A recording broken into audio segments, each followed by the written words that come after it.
Welcome, welcome, welcome. I am looking a little dim. What's up with the lighting? Could be my...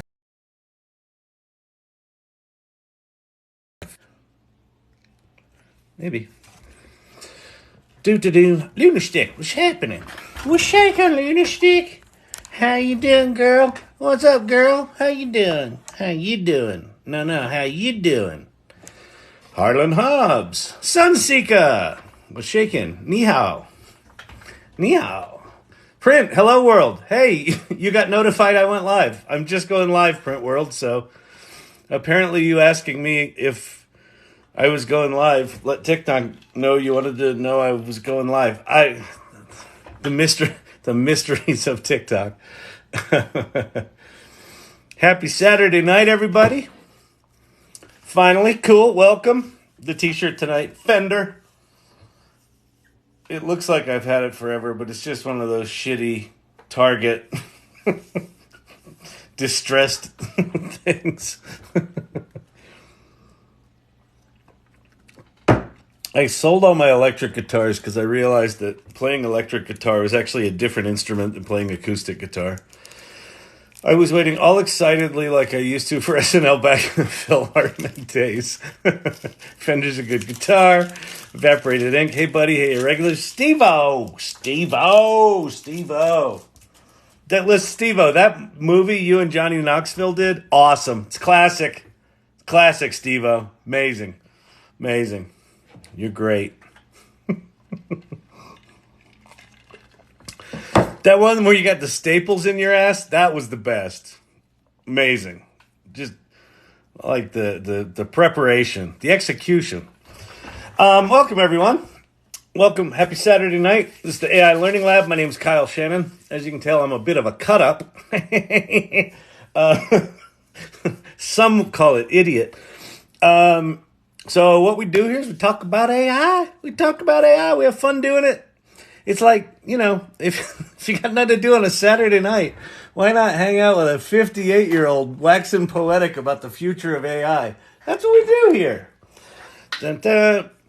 We also call the channel Chat ADD, so if you're expecting order, an orderly progression from this point forward, oh no, it's just chaos. But what we will do is I'll pop in. If you're brand new to this AI stuff, I'll start. I'll give you some good places to start with that list. Well, not that list. We'll start with that list. You're like, but Kyle, I can't read it. We'll fix that. Also, if you have questions or comments about AI or want to share something you've done, because a lot of people in here. What's been cool about what's happening in here is I've been doing these lives every night now for about, 3.5, 4 months, people? Irregulars. So the irregulars are the people that are here regularly, and they're weird, but they're not weird, they're irregular. And what's been starting to happen is that a lot of the people in here that just are kind of hanging out and learning and getting curious and starting with I don't really know what I'm doing here, are getting more educated, but they're also sharing it. And as they're sharing it, really good stuff's happening to them. So I can't wait to finally learn what this whole AI thing is about. Yeah, sorry, that's not this channel, Pate. Oh my God. I know, you and me both. I'm so ready to learn what this whole AI thing's about. It's so funny. I was doing a LinkedIn live on Friday afternoon, and one of the guys on there I showed the DALL-E stuff, the image stuff, and he was just like, it's not perfect. He was really fucking cranky about how it wasn't perfect. I'm like, you just watched the machine perform a fucking miracle, and because it's not exactly the style you want, it's useless. So we're in this very weird stage right now where, people's expectations of this are either like the robots are going to kill us, which they're not yet. Let's give them a couple of years to get their shit together. Or these things are perfect, right? Because the tools because what they do is so remarkable, it's really easy to fall into the trap that they're perfect, and they're not. And it's also easy to fall into the trap that it's like, oh, I'll never be able to learn that. And you can. I mean, this is just about playing. Best tool to summarize very long text, please. Best tool to summarize very long text. All right, let's do this, Chris Martin 777. So, number 3 on this list is what you're looking for. Claude.ai has 100,000 token context limit, which if you're sitting there like haven't really used these things before, you're like, what the hell does that mean? Here's what it means. If you go to Claude.ai, there's a little plus button. You can upload a document to it, or you can just copy and paste text right into the thing. The 100,000 tokens translates to about 75,000 words. So to be safe, you could put in a 50,000 word document and start interacting with it. You got 25,000 spare words to play with prompts and responses and things like that. It's really good at summarization. I do this all the time. If you go to my YouTube channel, AI Learning Lab, that is archives of these lives. Or AI Learning Lab -TT is the YouTube channel. Just regular AI Learning Lab. Somebody had it. But AI Learning Lab /TT is all of the video descriptions and the chapterization is done with Claude. So I take like the transcripts from these lives where I'm just rambling incessantly for 3 hours, pop it into Claude, and I've written a prompt that summarizes it and makes the chapters all in one go. Is it perfect? No, because it's wildly inconsistent. Sometimes it's fucking brilliant. Sometimes I have to go back and forth with it 3 or 4 times. But on balance, the fact that it can read a 3-hour transcript and summarize it like that, like the summaries are always, decent. The chapterization's where it gets a little confused. But yeah. Oh wait, what did you say that you can't access from Quebec, Canada? That sucks. Well, so try a VPN, Chris. If you can access ChatGPT, you can also use advanced data analysis. So here, let me show you that quick. Let me pop over here. Are these the right glasses? Oh, they are. They're just dirty. It looks like my dog took a dump on the lenses. How do glasses get so dirty? I know I'm not touching them. I touch my screen a lot. I do not touch my glasses a lot. What the fuck happens? Are there like glasses elves that just come in and are like, fuck your lenses?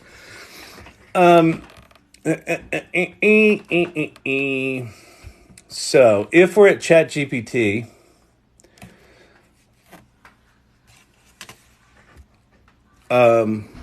go to, so you need to have ChatGPT Plus, and then you're going to want to go to Advanced Data Analysis, which is, they used to have a name, it used to be called Code Interpreter, which was a really bad name, and now they've named it like what it does, but it just sounds like a boring feature, but it's not boring. It's pretty amazing. So, see that little plus symbol there now? Now you can upload a document. So you could upload your big long document into this and then start interacting with it. All right? This should be able to do it. I think you have access to ChatGPT in Canada. But I do not know. I do not know. No. All right. So that answered that for Jan Chris Martin 777. If you have not tried ChatGPT yet, go to the top one there, chat.openai.com. Just you don't have to pay for it. Just use the free version. Start playing with it. Do it now. Don't be like, yeah, I'll get to this tomorrow. It's Saturday night. I don't want to do any work tonight. I don't want to learn anything. No, learn it tonight. There's nothing to learn. There's nothing to learn except how to use your words. When you're thinking stuff and people are like, use your words. Just go there and start using your words. Ask it to write you a poem. Ask it to write you a country song. Ask it to write you a project plan or a computer program. Go. Ask it to write you a C# program that's a clone of Flappy Bird's, and watch what it does. Play with it long enough until you have what I call your Kevin McAllister moment. Which you will.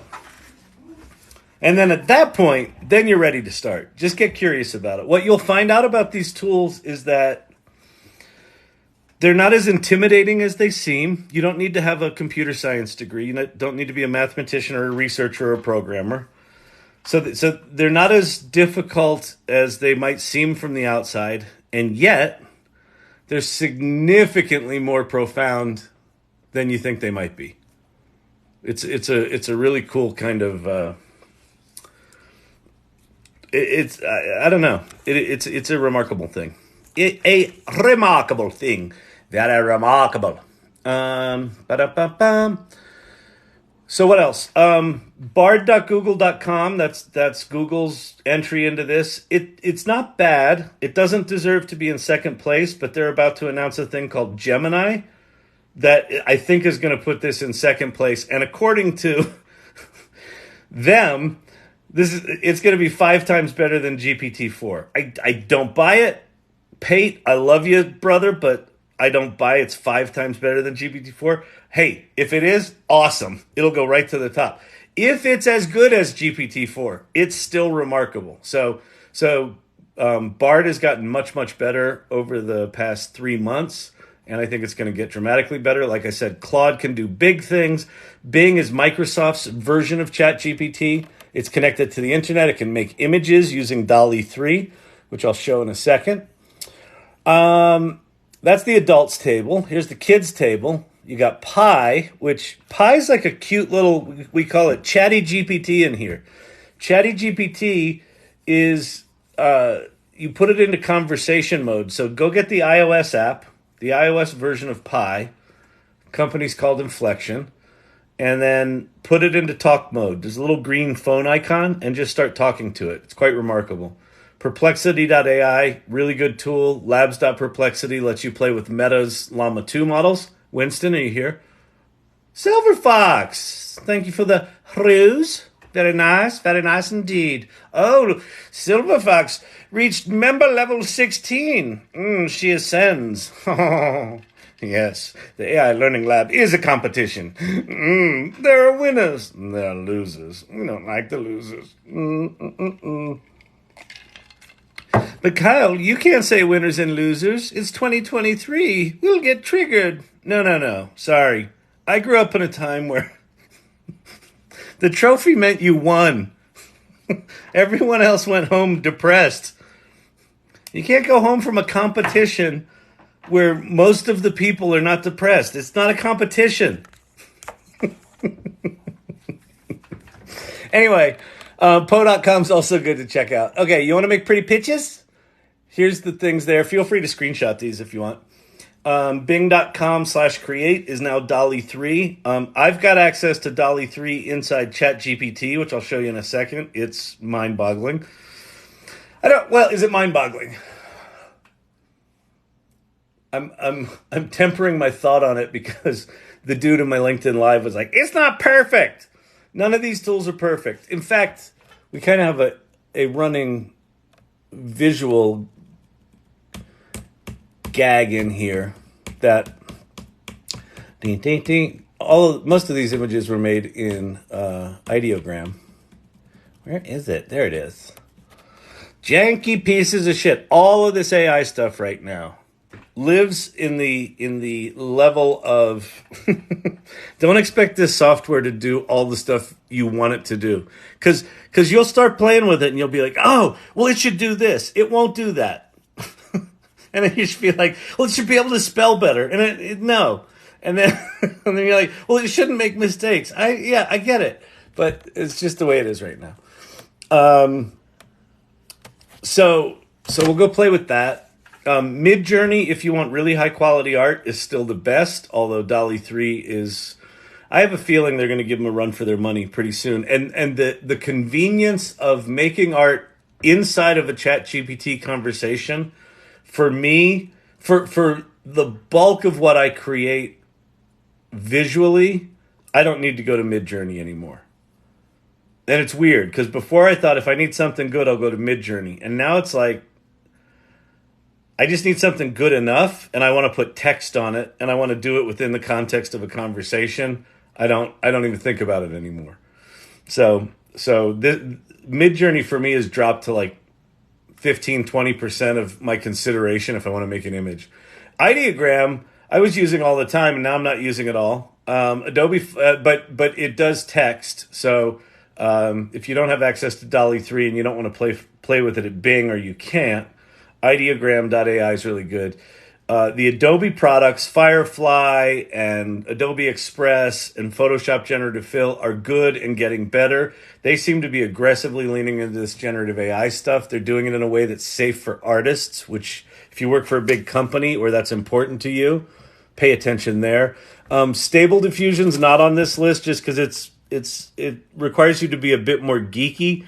You can play around with a site called Leonardo.ai. That's a nice web front end on top of Stable Diffusion, so that's good. I've actually canceled my subscription to Midjourney. Yeah, interesting, Steve-O. I might do the same. I really might, because it's like,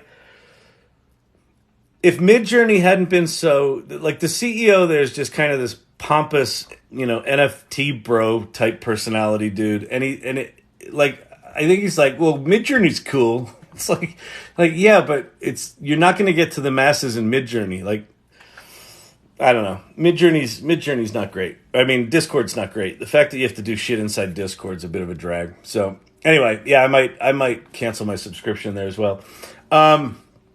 These are video things. So Runway ML will do text to video. They actually just cut a deal with Canva, so you can now generate text to video inside Canva. So Canva, by the way, Canva should probably be on one of these lists because they just added Magic Canva or whatever the hell it is, where they're rolling AI out across all of that. You take big sort of proprietary tools like Canva and you pour AI gasoline on them aggressively. I think that they're gonna. I think Canva's got a really good shot at capturing a lot of AI market share, because they're just going to allow you to play with all these different models in an interface you already know, with the ability to add typography and do different, social formats and things like that. And what they will likely do is start creating their own models, so they won't even be using other people's models. So Canva's one to watch. HeyGen does video translation into multiple languages where it actually syncs your lips up. It's quite remarkable. Blockade Labs does text to 3D worlds. It's kind of a hack, but it's interesting. And then D-ID is kind of like HeyGen in terms of you can do text to animation, where you write a story, pick a voice, and then it'll make a picture talk. So those are those. And then here's some resources. So there's some things you should look at. Futurepedia.io and there's an AI for that.com are directories of AI tools. Ethan Mullick, David Shapiro, and Paul Raitzer are all kind of badass people you should be paying attention to. Also on TikTok, there's a woman named Rachel Woods who's got the AI Exchange. She's worth paying attention to. I also like Mackenzie Bowes on TikTok, although he hasn't been posting as much lately, but he created a tool called GPT Boss. He's an interesting dude. All right. All righty. All right. TikTok. The TikTok turtle. Private Pepper. Nice hair on that turtle.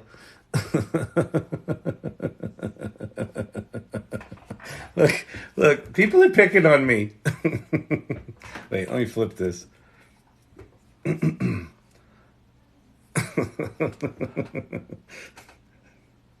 I resemble that remark. I think the other one has glasses. Yeah. They're picking on my hair. Look at that. That's not right. That's not right. That's irregular. Oh, man. Okay, what else? If you listen, if you're one of those people, so Ethan Mullock, one of the guys I told you to follow, he wrote an article a few months back, like 6 months back, called Detecting the Secret Cyborgs. And the secret cyborgs were people that were getting secretly AI literate within companies, and the companies were remaining clueless. And if you're one of those, if you're a secret cyborg where you're like curious about this shit and you're like, I don't have anyone to talk to this about. Everyone thinks I'm weird.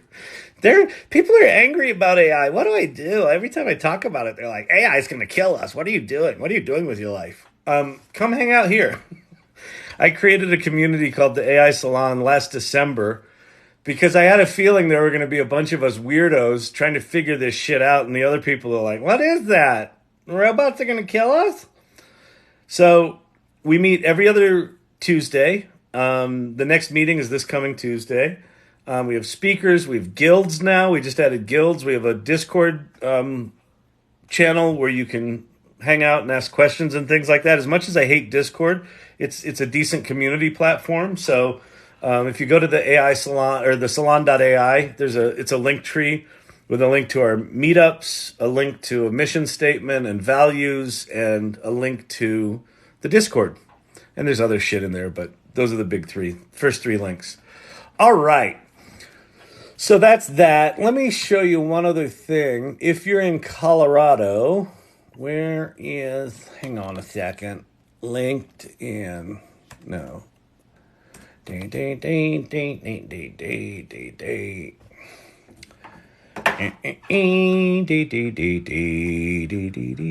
Where's my mouse? Is it working?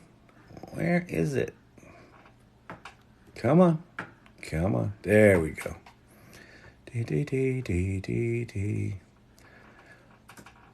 So next Saturday, October 14th, I'm speaking at a thing called AI Peaks, which is Colorado's inaugural AI conference. And so I'm one of the keynote speakers there, and I'm talking about why I think 2023 is the new 1995. That this that what's going on with this here AI stuff is actually a really big deal. So if you go to aipeaks.org and you're in Colorado, it's free. Tickets are free, although I think they're limited, and it's if not sold out, it's getting close. So go sign up and look, stock photography, because it's the first inaugural. How could we have a picture? See, I think that must be Midjourney. But anyway, there's some of the people who are speaking. Laura Rich is speaking. She's great. So that's that. And let's see, what else we want? What else we gonna do? Oh, you know what I said? I said I would show you. You want to see some cool and groovy shit? Your keynote is the same day as the solar eclipse. Well, there you have it. We're entering a new realm. The sun shall disappear, and then it shall reemerge, and we will be in a new era. And together, you can make money with ChatGPT! That's what everybody wants, isn't it? I just want to make money. How do I make money with this cow? Cow, can you tell me how to make money? Cow, listen. How do you make money with ChatGPT? Cow, can you help? Cow. You can make money with it, but I'm not going to give you the answer you want to hear. So we'll talk about that later. But you want to see some cool shit? So here we are at ChatGPT. I am the lucky holder of access to DALL-E 3 within ChatGPT, which is super cool. And I'll show you how it works. So the process is very different than, well, you can kind of treat it like Midjourney, but what it does is really different. So let me I'll do a prompt treating it kind of like Midjourney, and then we'll sort of watch what it does. So I'm going to give it a really shitty prompt. Oh no, Siri, did you take over my microphone, Siri? She gets jealous. Yep, there she is. See? I knew it, bitch. Siri, go away. Okay.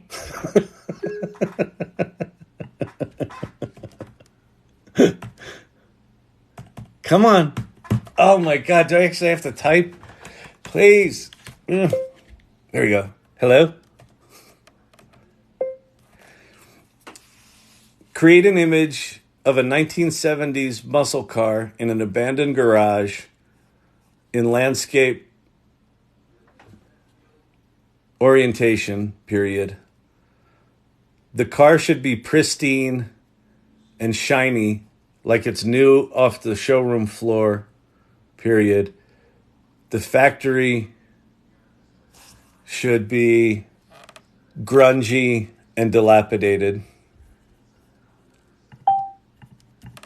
Let's see, factory.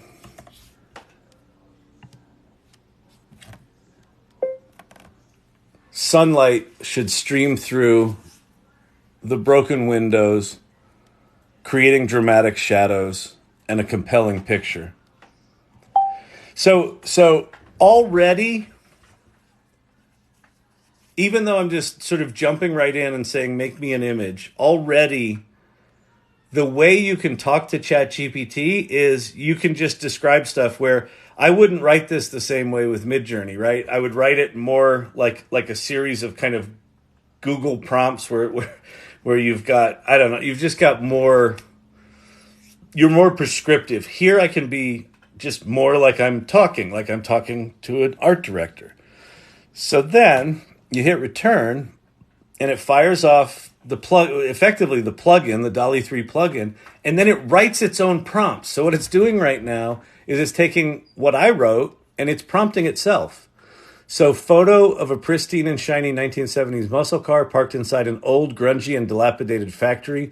The contrast between the car's gleaming appearance and the factory's rundown aesthetic is stark. Sunlight streams in through the broken window, casting a dramatic shadow across the scene, highlighting the juxtaposition. Cool. Glossy 70s muscle car looking brand new, positioned amidst the ruins of a decayed factory. So it's changing up the prompts for each one of the 4 images. And like sometimes it'll do like 4 of the same subject, but it'll change out the art style. Oh, these are pretty good. Look at that. That's pretty nice. So it made them silver, which is a really interesting choice. Silver with a black stripe, because that does not look like a 70s muscle car. I mean, there were some. That's a Challenger. That's a Chevelle. So these are actually pretty close to actual cars. That's sort of a hybrid between some sort of Pontiac and some sort of Mopar thing. So they're not bad. But then I can go, I can just talk to it like I'm an art director, like it's an art director and I'm a creative director. That's great, but I'd like the cars to have more color. Can you do 4 more where 2 of the cars are green and 2 of the cars are orange, period? For the orange cars, see if you can make them a 1969 GTO Judge. And like, it's just going to like take this creative direction and go off and fucking do it. I mean, it's just mind blowing to me. Janky. Oh, nice one, Luna Shtick. I like that. That's good. Oh, the DJ Ninja Turtle looking good. Y'all are nuts. All right. We got some new folks. Maho the Dragon and Zimlander joined the AI Salon. Welcome. Welcome, welcome, welcome. You can make money with ChatGPT. What's going on here? Is it? Oh, it's just slow. So this is also one of the things I've noticed. In the last week, GPT-4 has gotten incredibly slow. It's just gotten really, really slow because they just launched a bunch of new features, right? It can read images, it can make images, it can it's now connected to the internet again. So a lot of the people that might not have been using ChatGPT, they maybe went over to Bing or they went to Bard because it wasn't connected to the internet. are back. So there's green. That's not the 70s green I was looking. That's 70s green, but it wasn't the lime green I was thinking of. But it's cool. That's pretty GTO Judge like. That's pretty fucking spot on. Doesn't have the graphics. Yeah, that's pretty tight. That's actually that's at least in the neighborhood. At least in the neighborhood. So, all right. So now we're gonna do something fun. How are we gonna do this? Okay.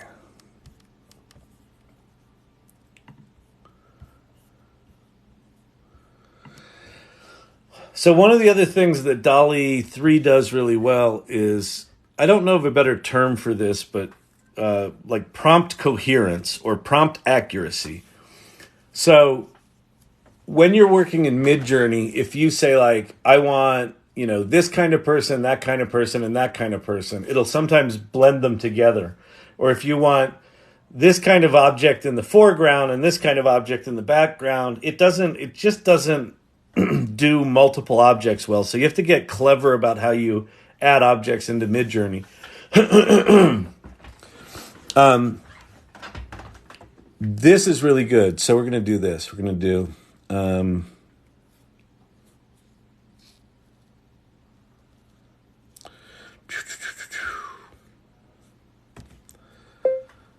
I want to try an experiment. I'd like to create a circle of objects surrounding each car, and the objects should be components of an engine, period. There should be cylinders, spark plugs, wires, wheels, rear view mirror, cylinders. Oh, I said that. Shit.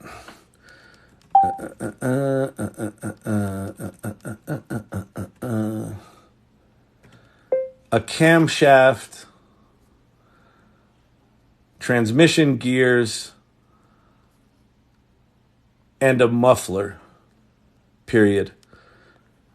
They should be arranged in a symmetrical circle around the car, floating in space as if by magic, period. Additionally, I'd like to have the words "Muscle Cars Rock" incorporated into the scene. So let me pop that into... I'm going to put "Muscle Cars Rock" in quote marks. And let's see how it does. This might fail miserably, but we should be able to see a fair amount of the objects that I just mentioned. Let's see how it wrote the prompt. I always find this fascinating. Photo of a pristine 1970s green muscle car in the center with engine components like cylinders, spark plugs, wires, wheels, rear view mirror, camshaft, transmission, gears, and muffler symmetrically arranged in a circle around it. These components appear to float, defying gravity. The words "muscles, cars, rock." Wow, there they are already. Okay, so it went to it forgot to include the abandoned factory. But actually what that came up with is kind of a cool, happy accident. That's kind of like one of those, they call these things knolling photographs, KNOLLING, where you got lots of different objects. Did it? Control, wait.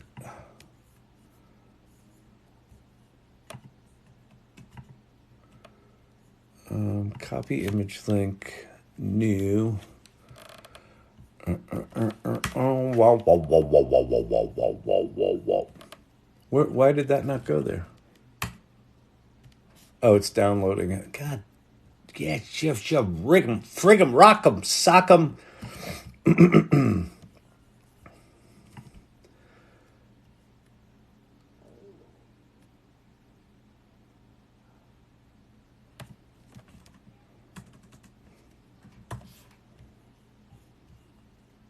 trying to see if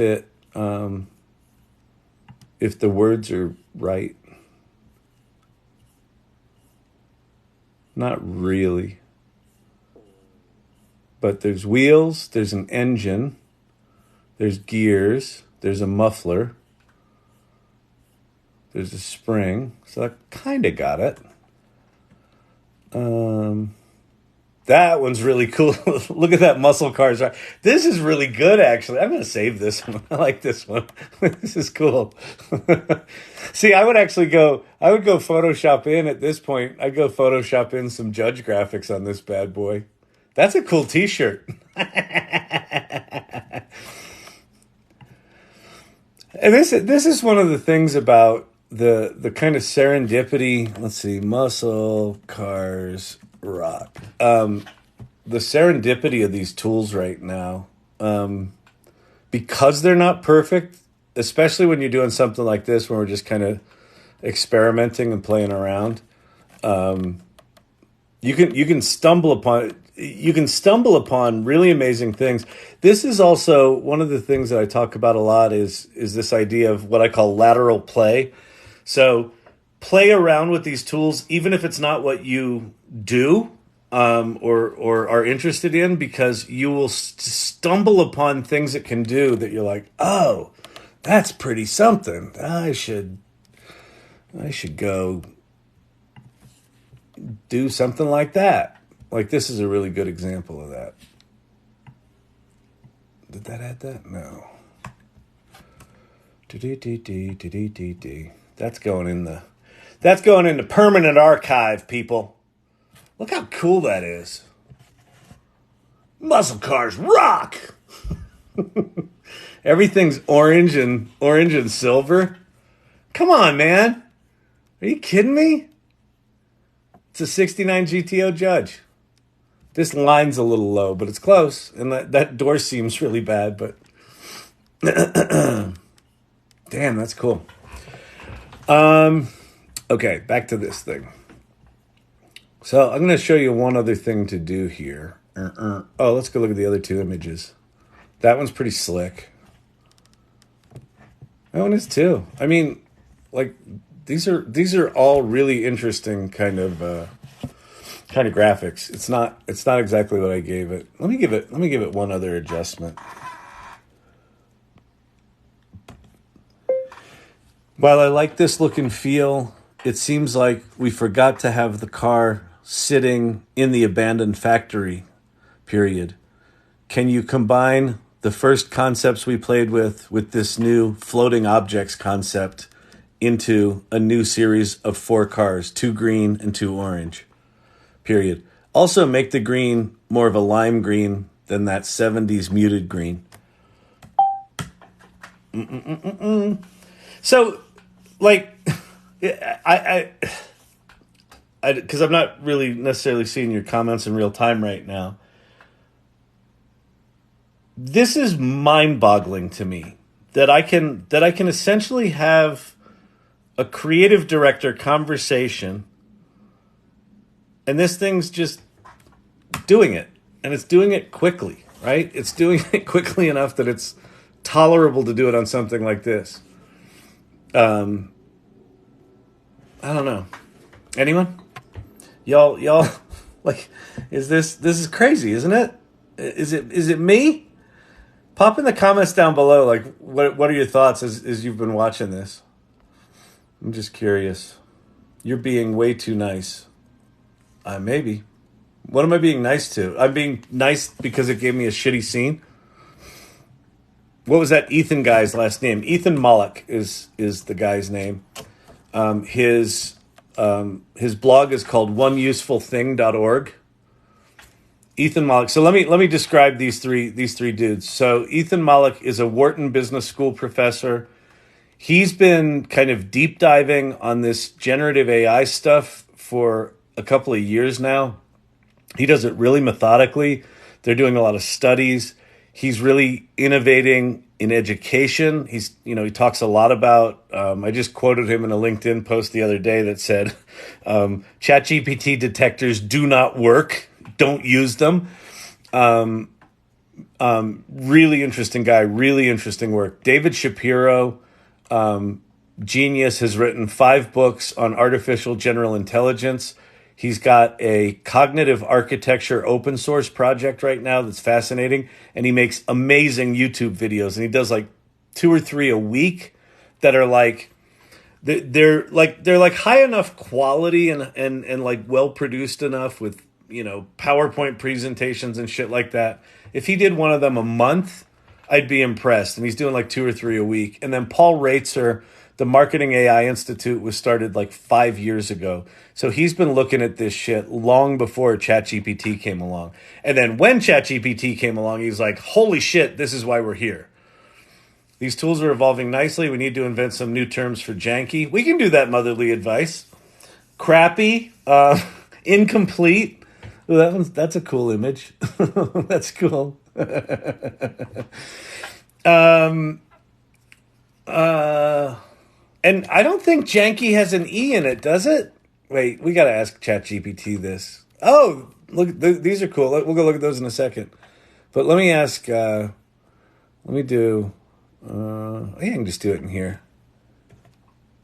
Quick question. Does the word janky have an E in it?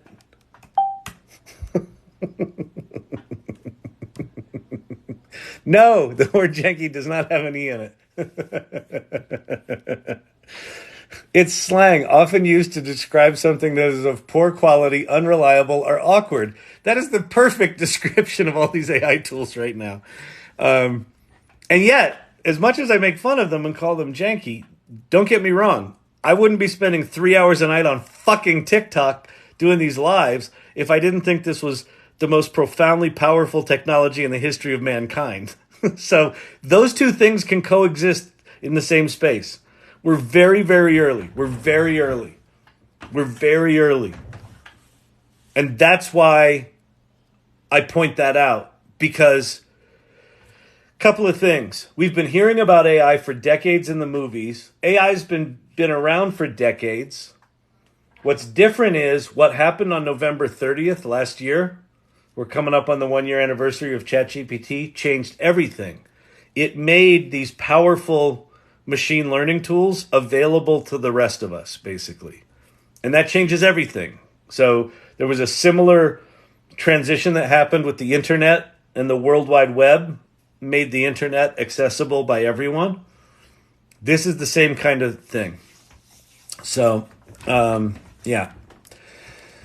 But yeah, we can find new words for janky. It's just janky piece of shit is funny. Look at that. That's cool. It's not a circle around it, but that's pretty slick.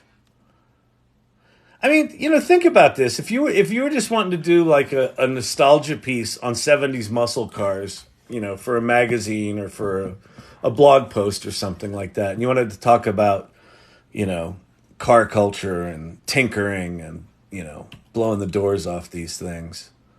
I mean, this is just staggering. Like, even to conceive that, like, I wouldn't look at what it did. It put Muscle Cars Rock up in the I-beams in the roof of the factory.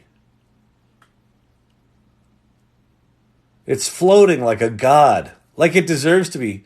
Janky piece of shit kept being blocked on DALL-E 3. Oh, did it? Oh, that's really funny. Well, you know what you could do, Lunar Stick, is janky poop emoji. It'll probably do a poop emoji. That's hilarious. That's just impressive right there. I mean, that looks pretty accurate to a 69 GTO. That's super cool. I don't know what these weird things are. They're sort of like super wide wheels, but they're not. Anyway, that's DALL-E 3 inside ChatGPT. It's quite remarkable. The other thing that I've done with this is, instead of just jumping right into image generation, start talking about the story first. So one thing I did was I took the description of the AI Salon and our values. I think I might still have it here because I have prompt history, don't I? Let me see if I can find it.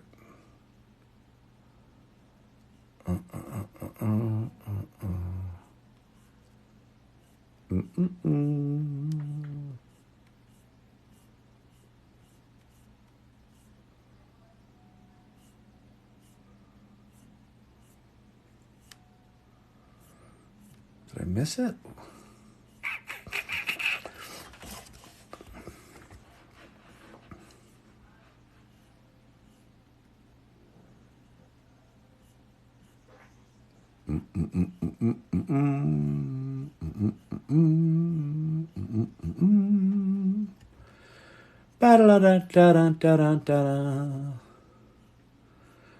I do not know. Let's see. The Sunset Lady. I don't like that this is so easy. Wait, pop that back up again. I don't like that this is so easy. Whoever is modding and pinned that, could you repin that? I just missed it. I don't like that it's so easy. It takes the joy away from humans. So Sunset Lady, really interesting point, and I've got thoughts on it, as you can imagine. So for me, this is a different kind of joy. The instant gratification and I'm generating something here I would not have generated otherwise, right? So for me, this is an invention tool as much as anything else. And let's see, hang on a sec. I want to copy this one too.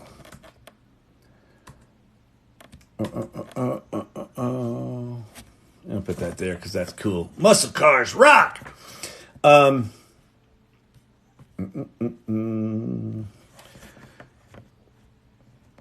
So I don't disagree with you that there is an unsettling nature of this. And that's why I was saying, like, I can't quite wrap my head around what's happening right now, right? Because let's use this image generation just as a metaphor, okay? The fact that it can do this level of illustration or photoshopping or whatever you want to call it, image making, this quickly and this well, is going to happen for literally every piece of knowledge work, every piece of data entry, anywhere where computers touch human beings are going to be impacted in this kind of instant execution kind of way. And so a couple of things happen for me. One, I think as individual contributors, we all need to figure out where the boundary is, where we're comfortable using tools like this or not, and where we get our joy. So for me, I get joy out of geeking out on this stuff and learning about it, right? Paul Reitzer, the guy from the Marketing AI Institute, he talks a lot about writing, and he says one of the roles of writing in his life is that's how he learns, how he internalizes a concept is he writes about it. And so he said he will never use AI to write his thinky pieces, but he uses AI all the time to write like a little blog post or a little social media thing, or to process an email, or to write an email, or to transcribe a meeting. And so he's figured out in his life that there's sort of business process and then there's creative output. And for him, those are two very different modes. And one is cool for AI and one's not. I think anyone that gets joy out of the doing is not going to enjoy these tools. And there's a really good piece. If you want to read a good piece, look up, I don't exactly know how to find it, but it was written about a lot. There was a post on Reddit of this 3D artist that basically said it's a lament for his job. He's quitting his job. And he said overnight, he works for a 10-person company. He was a 3D modeling artist. He would make 3D objects for games, I think for video games. 10-person company. There were 2 3D modelers in the company. He was the best. And then there was the other guy. And then AI came along, and his job overnight switched from him spending 2 or 3 days modeling an object to him prompting and just choosing the best image and then turning that into a 3D object. And he was like devastated about it. And the coworker that was not as good as him was now better than him because he loved doing the prompting because it was giving him something. So that was a case where for him, the joy was in the doing, and that got taken away from him overnight. So I think that a lot of artists are going to have to make that choice to say, hey, where do I actually find my joy? Where's the value for me? And if it's in the doing, if it's in the painting, then keep painting. But if you just need to crank some shit out, then use AI. And if you're like me, where I'm doing things right now that just this silly little exercise that we did about muscle cars in a factory, I've done this prompt in Midjourney and Leonardo probably 100 times on this channel. The adding the objects around it just created this new kind of explosion of parts kind of thing. Like that's a concept that was not anywhere in my imagination. Like I would not have thought of this. Like it invented this out of nothing. For me, that's fucking joy. Because it's a new creative idea. And it actually, like, now I think, like, oh, that could be a t-shirt, or that could be a this, or maybe you could turn that into a game, and Like, my creative synapses right now are, like, firing because of what it did. Sherry has been absolutely muted.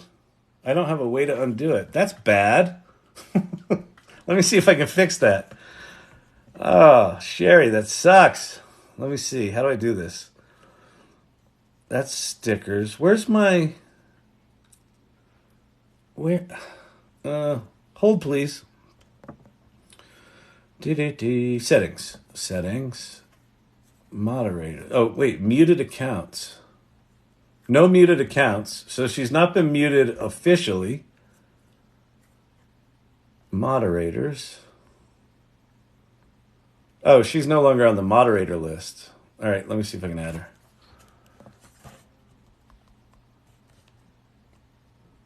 No, she's in there. Wait. No, she's in there. Manage.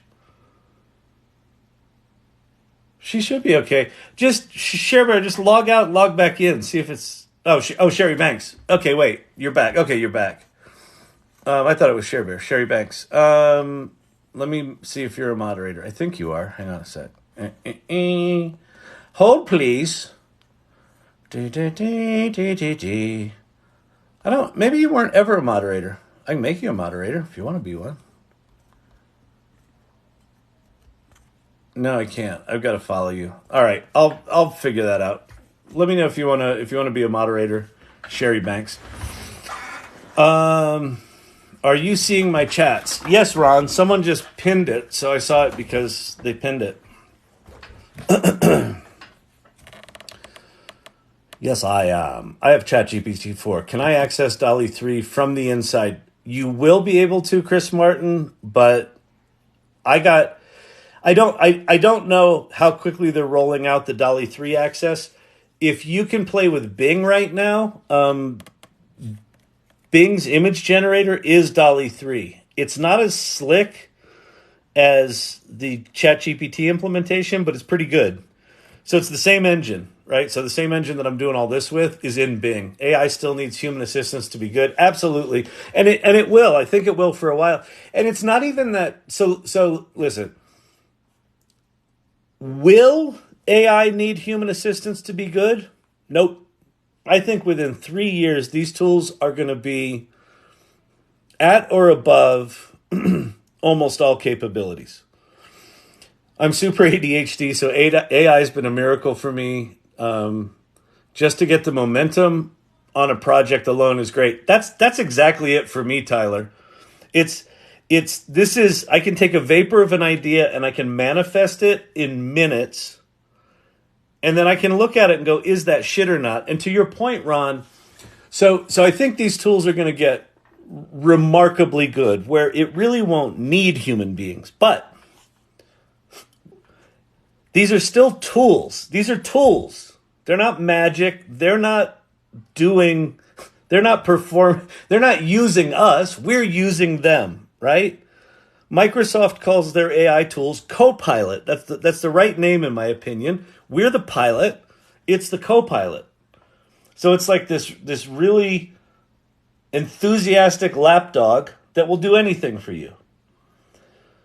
And then we as humans get to say, how are we going to use these tools? What are we going to use them for? What are we going to create? And like what just happened here, where I was just sort of demonstrating something I knew, kind of knowing the result that I'd get. And then I said, oh, let me try one other thing. And it was just kind of like a brain fart. Like it wasn't even an idea really. It was just like, I know that DALL-E 3 can do multiple objects in a prompt pretty well. That was the only thing I wanted to demonstrate. And then it came up with this new creative concept that, has my world shook. So we as humans get to say, oh, that's cool. Let me take this and do something amazing with it. So Pogmathon, I assume. Copyright is gray and weird. So, the way these tools work, the G in GPT stands for generative. The way these tools work, they're actually generating original content. Now, the models have been trained on, in most cases, copywritten content, or copywritten content is included in what they've been trained on. What actually ends up going into the models, into these large language models, into the embeddings, is not final work. One of the misconceptions about AI is that it's copying and pasting from existing work to create a new one. It's not doing that at all.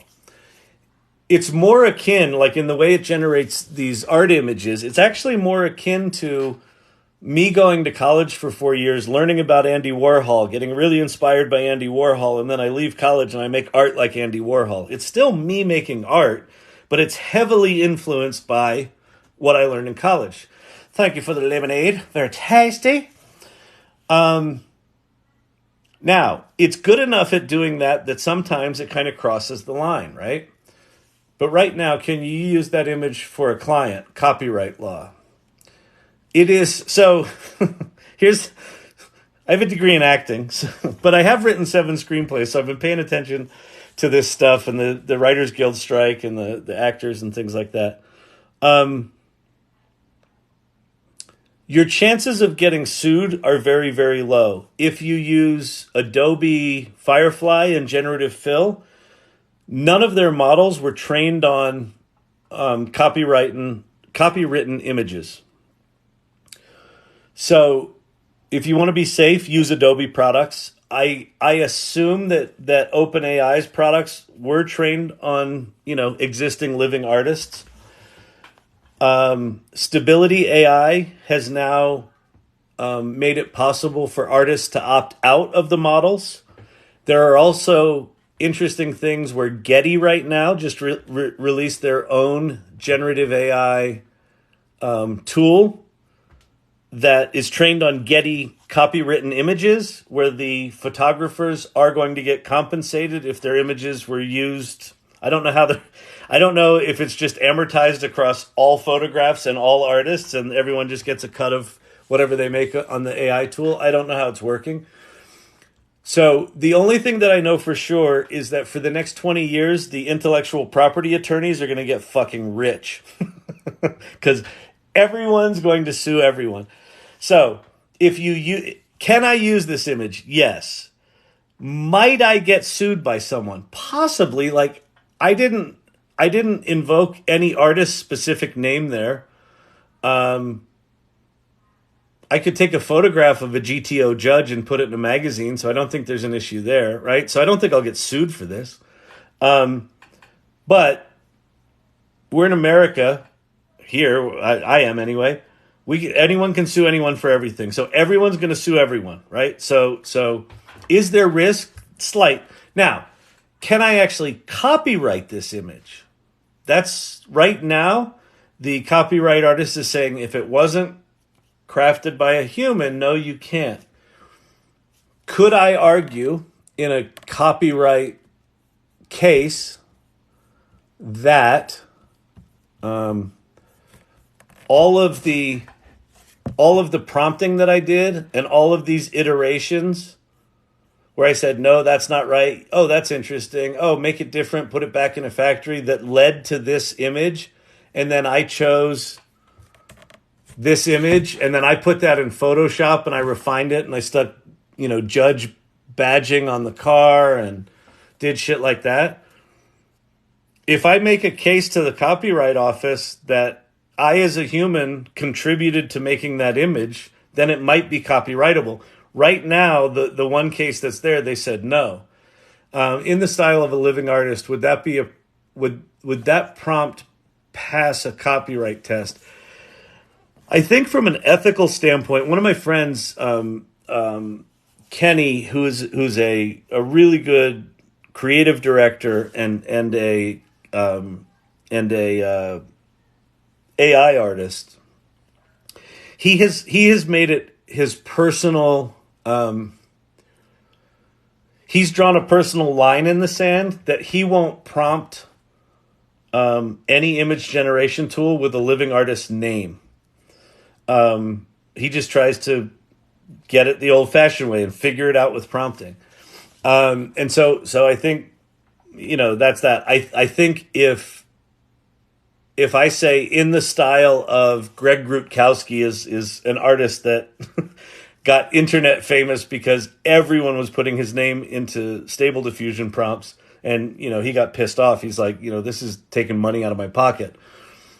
In the metadata of those images, his name's in there, right? So it's possible that he could go do cease and desists on anyone who is sharing an image that's got his name in it.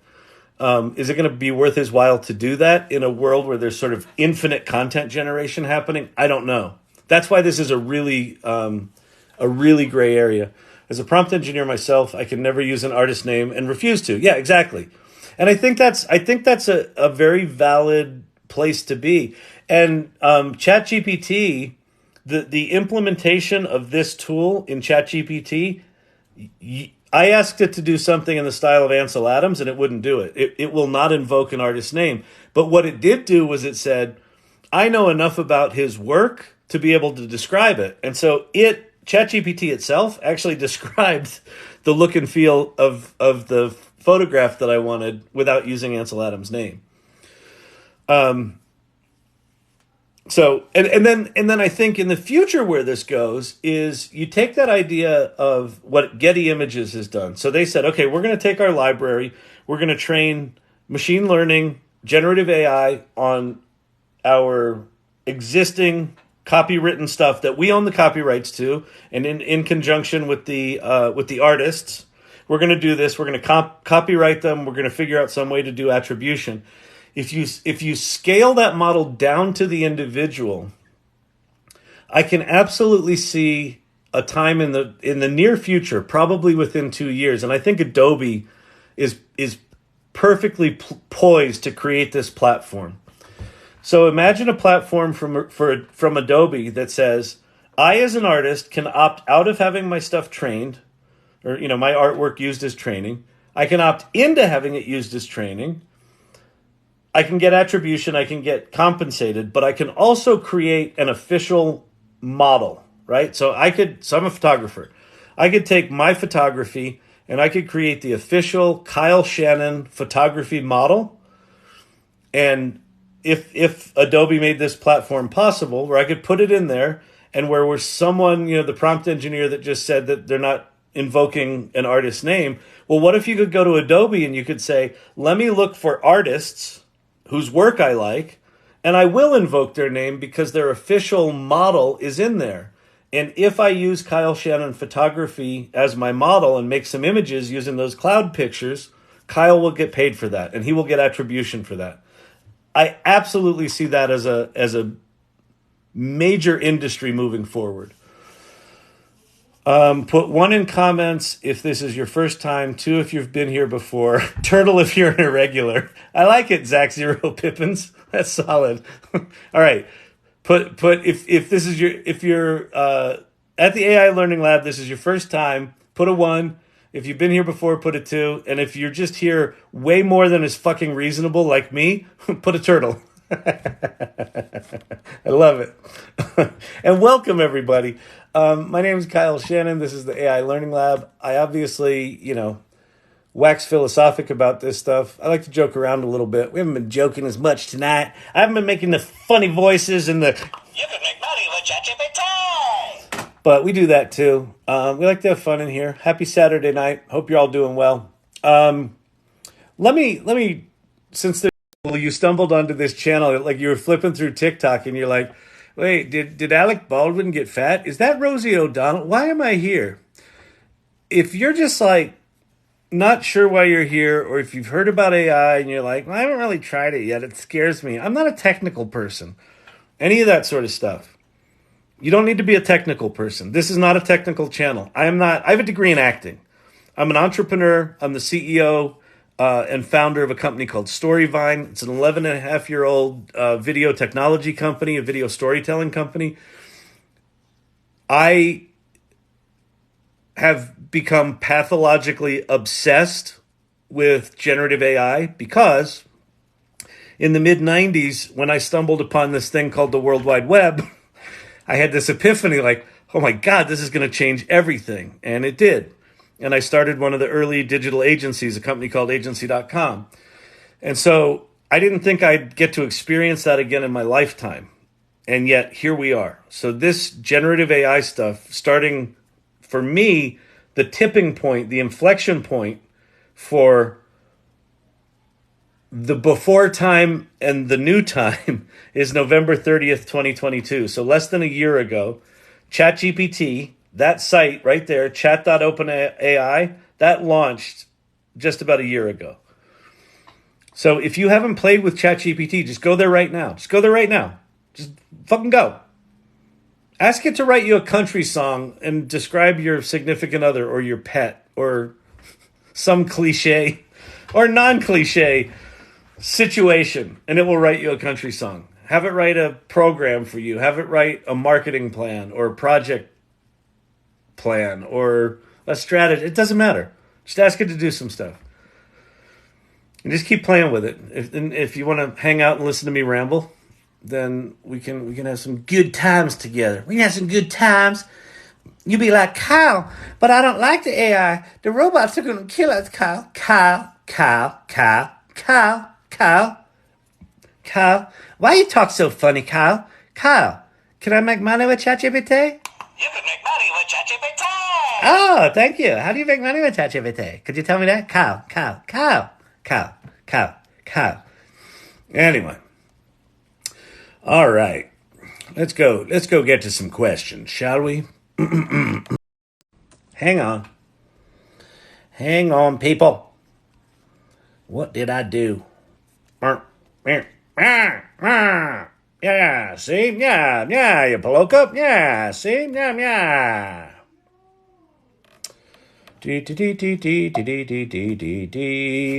This is the AI Learning Lab. Welcome. This image was made in DALL-E last night. It was a cool one. It's got a hedgehog. It's got a zombie, whatever that is, a zombie dog. It's got llamas. Llamas is tasty. It's got a dame. It's got a detective. We put all those in the prompt, and it made a Pulp Fiction cover. It's pretty good. Apple user, thank you for the ruse. How do we convince people in charge to make our collective goal to let AI and automation do our work?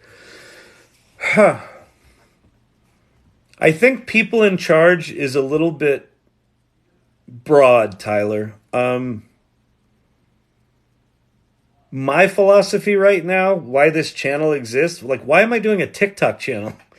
Because I actually think it's impossible to convince anyone that AI is anything other than what's in their head without them actually using it. I don't think there's an argument that you can make to anyone, whether it's your boss, your boss's boss, the CEO of the company, the president of the United States, until you actually experience what these things are, and you recognize two things. One is they're less scary when you use them than they are when you're outside looking at what they do. They're really fucking scary when you're outside looking at what they do. When you use them, you realize, oh, these are just tools, and they're imperfect tools. But then the other thing happens is they are profoundly powerful tools.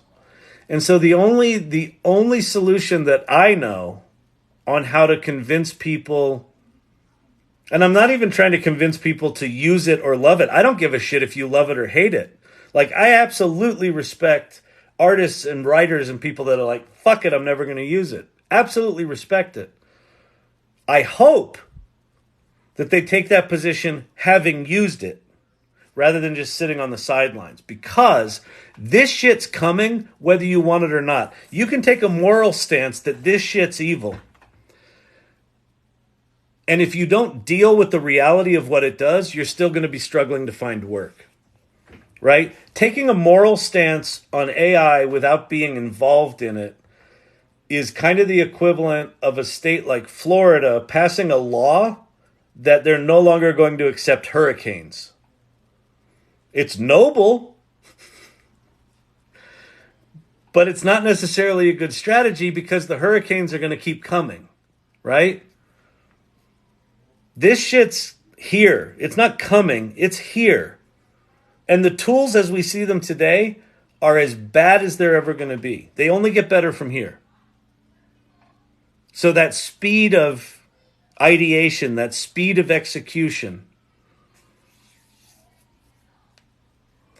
I mean, if you think about in 2023, the amount of phone calls that were not made to artists or writers, let's just take, image creators and word makers, how many calls were not made because the entrepreneur that used to hire a copywriter to do social media for them now has a tool that can do it for them like that?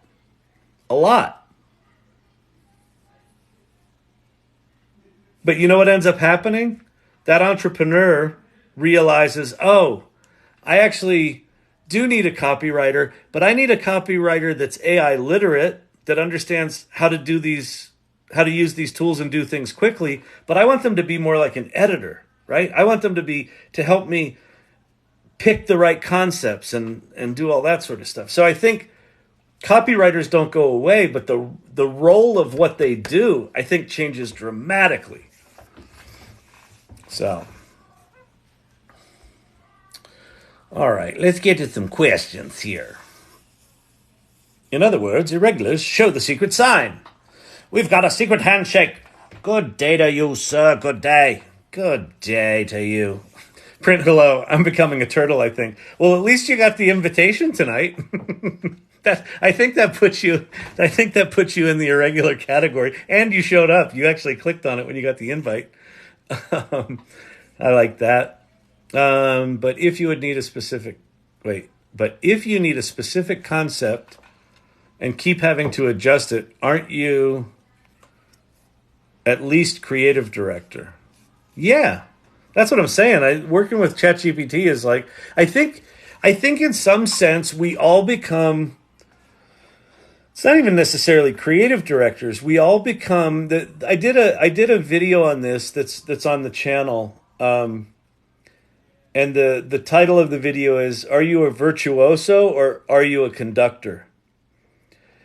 And the term that I've come up with since making that video is that we're entering an era where specialization gets democratized, right? So if I'm a virtuoso, if I'm a violin player, and actually musical instruments isn't a good thing because musical capability actually does require practice, right? There's some things like knowledge work where these tools kind of instantly get you up to speed. There's other things that require dexterity that don't. But just hang with the metaphor. We're moving into a world where specialization of all the individual, instruments in an orchestra is getting democratized, where I can be as good at, I don't know, mathematics over here as someone who studied mathematics for, a bunch of years. If I focus on it for a week or two with these AI tools, I can be executing at some level, right? I might not be as good. Like maybe they're going to always be up here and the AI version of me in mathematics is just below them, but it's way higher than I would have been otherwise. So I think each of us have an opportunity to, the more we learn about these tools, to kind of sit at the center of this crazy control panel of like, here's words, here's music, here's animations, here's business solutions, here's strategy, here's this. And we get to choose, right? This gets back to like, what's the role of the human? I think the role of the human is curator, refiner. We get to choose what we put in the world. We get to choose what problems we solve. We're just using different tools to do it. Can you be unique with AI, or will it feel like a machine digital has touched everything? I don't think so, man. I'm telling you that the sophistication of how these things are doing images, it's a lot of it's in the prompting, it's in the creative directing. If I've got a really interesting concept, all this does is help me bring that concept to life, but it's my idea. So like the toe dance, the kind of subtle implication in what you're asking, and I don't mean implication in a bad way, is that if the machines are doing the creativity, are we still creative? And the thing that I said earlier, that these images, this image, like, I don't know that I've ever seen anything like that before. I mean, I've seen Nolan photographs, and I've seen trophies, and I've seen, sort of tribute things to cars, but like this kind of combines them all in a really unique and interesting way. And you might look at that and go like, that's boring, or I don't like that. I look at that and I'm like, that's a new idea to me. So I think people that use AI tools in a purely automated way, like You can make money with ChatGPT. make 100,000 t-shirt designs and stick them on Printify, you'll get rich. That work is all going to have a sameness to it. It's going to fucking suck. And there's going to be like infinite amounts of it. It's going to be fucking awful. And then what's going to happen is, like my buddy Kenny or me or someone at the AI Learning Lab or one of the irregulars in here are going to use these tools, and they're going to use their fucking brain, and they're going to use critical thinking, and they're going to be like, oh, what if this were a game? Oh, I want to make that game. Okay, let's turn all these things into 3D objects, and I'll 3D print them. I know how I'd make the game. And before you know it, someone who just kind of had a brain fart about something is manufacturing a game and trying to sell that to Hasbro. Like that will be a net new thing created. So I think you're going to have both. In a world of infinite content creation, there's going to be more content, and it's going to be better executed. And then all the stuff that doesn't use any imagination is going to have a sameness to it, and it's going to suck. And then human beings are going to choose some shit to do with these tools. Like, here's the deal. Artists are going to choose to use these tools, and creative thinkers and innovators in ways that all of the sort of bubbling masses will not. And they will generate some shit that's going to resonate. You're going to be like, oh my God, that's amazing. How did they design that house? How did they build that house? I've never seen an interior like that hotel before in my life, because maybe AI was an inspiration to do something completely fucking different. So I think it's both. I wonder if AI will start noticing the user's patterns and the results get flat like FYP. That's interesting, Barbara. I don't think so, because of what I just talked about is what you don't have with the TikTok algorithm, which is, your point's a good one, is you don't have human intervention. Humans want to engage, and humans want to contribute, and humans want to do things that are interesting and new. So again, these tools are not making all this shit on their own. We're choosing to use them to make all this shit. So it's in what we choose and what we put into the world is what determines whether it's interesting or not, or whether it flattens out like FYP. Like for me, I go to things like this. Why did Billie Eilish like explode onto the scene like she did?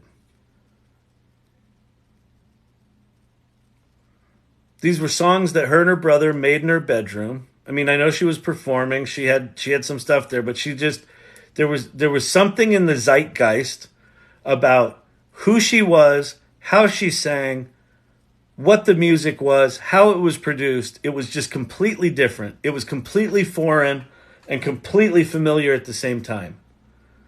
And people were like, when you heard a Billie Eilish song, when you heard Bad Guy for the first time, you leaned in and you were like, what's that? Holy shit. And then you heard another one of her songs and she's like, and you're like, wait, sing out loud. And she's like, you're like, what is this? What is this madness? And it became this new thing. So that's not going to stop happening. It's just the tools are going to be different. What you're going to have is you're going to have some 23-year-old or 16-year-old or 75-year-old is going to look at these tools and they're going to make a feature film on their phone using generative AI. And they're going to do it in such a way because of their worldview. They're going to use the exact same tools that millions, hundreds of millions of people are using, and they're going to make that feature film in such a way that the world goes, wait, what's that? They're going to lean in. And all of a sudden, that film or that director or whatever the hell we call people that make stories with AI in the future is going to explode onto the scene, and it's going to change something. It's going to invent a genre. It's somewhere between, a Hollywood blockbuster and an arcade game. And he's releasing one a week. She created a system that lets you go in and describe the movie you want to watch, and it just starts playing it for you. So it's like Netflix, except every TV show and movie that you watch are personalized to you. Imagine a Spotify where your playlists are not playlists of other people's songs, but original music written for you based on your tastes, based on your emotional reaction at the time. Who makes that? Is it Spotify? Or is it some pimply-faced kid geeking out on the weekends? Probably the latter. Probably the latter. And it's going to fuck up Sony. It's going to fuck up Warner Music. And it's going to fuck up Hollywood. And it's, the Writers Guild, they what they ended up getting in their contract is good. It's decently future-proof, but it's not so restrictive. One of my fears was of the way they were talking about AI in the early part of the strike was like, fuck AI, AI is evil. We're never going to use AI. And they didn't do that, which is smart on their part. They got protections against being completely cut out of the loop. and against producers leveraging their talent without compensating them using AI. But they said we can use these tools, but the AI can't get credit because, like, the way screenplays work, if someone comes in and they write more than 50%, if they change more than 50% of a script, that new person gets by credit, like by Kyle Shannon. And if they do enough work, then the original author drops to story by someone else, right? You know, screenplay by Kyle Shannon, story by Bob, right? Bob got cut out. They got in there that an AI written script can't supersede their credit, right? So that's good. But like, all the shit's going to change. These are always good discussions. I really enjoy your perspective. Thank you, Stud Muffin Steve. By the way, 10 out of 10 on the name Stud Muffin Steve's fucking hilarious. Oh my God. The irregulars are going crazy. They're going crazy in the Discord. Hey, wait, hang on. These are fucking hilarious. Wait, you got to see some of these. Can I do Command Plus here? No. Can I do that? No. All right. Here, we'll just show them this way. All right. There's a good one. Janky. You can make money with ChatGPT. Shat. That dude's cool. A little Funko Pop action. AI Learning Lab. I mean, the fact that you can do just text on stupid fucking images now, like the meme game is going to go up. Like I feel like, you know, the AI Learning Lab is becoming like a meme factory at this point. We got to start getting this shit out in the world. Maybe I'll start doing videos of our little memes. That one's cute.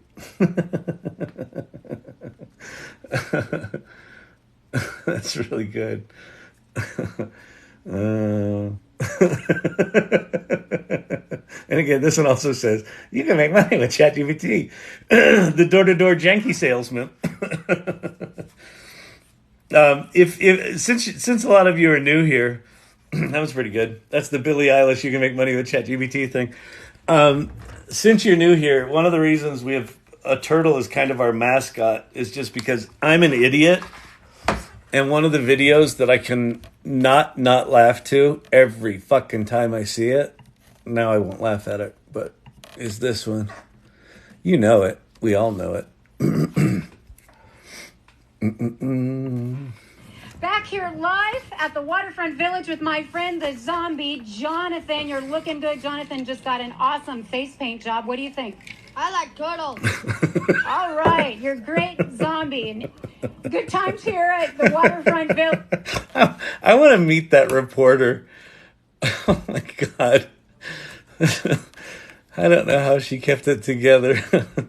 That's a level of professionalism right there. The fact that she didn't fucking just snap and break in half while she was live on the air. Oh my God. That's so funny. So, this is what we came up with last night. Turtle Pops. Shell shocked by flavor. The ultimate turtle meat pop. Mmm, tasty.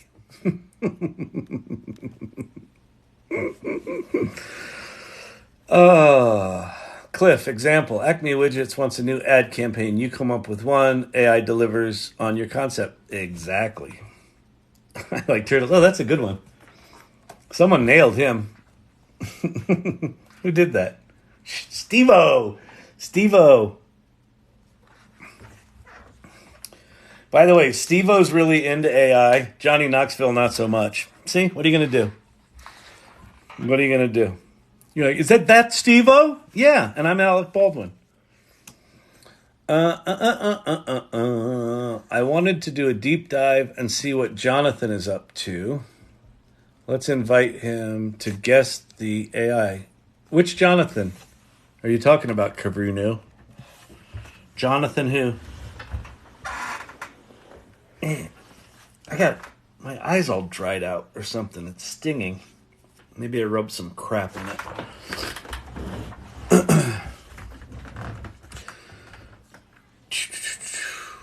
She creates an AI movie production studio. You enter your story.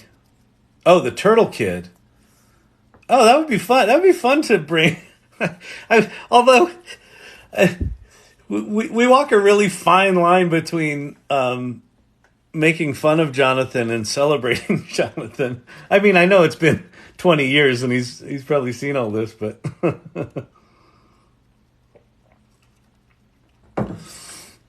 I love disruptive tech. Yeah, I do too. I mean, especially disruptive tech that is this profoundly powerful. Like it's just we're just in such a different world. And this was the thing that I experienced when I first published Urban Desires, which was one of the first digital magazines in '94.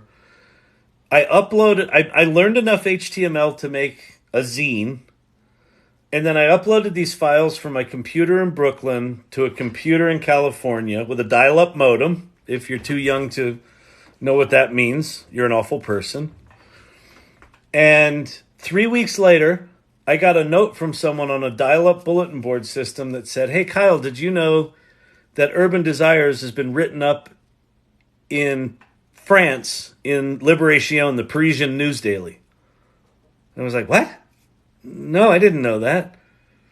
And I ran down to the International Newsstand in Times Square. I was living in New York at the time, the next Sunday. And I bought this newspaper in French. Well, I bought it in English. It was in French. And I flipped through it. And sure enough, there's this full-page article of this zine I made in my apartment in Brooklyn 3 weeks earlier in France.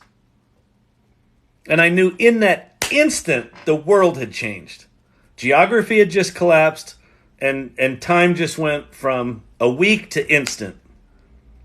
I knew it in that moment. The world will never be the same.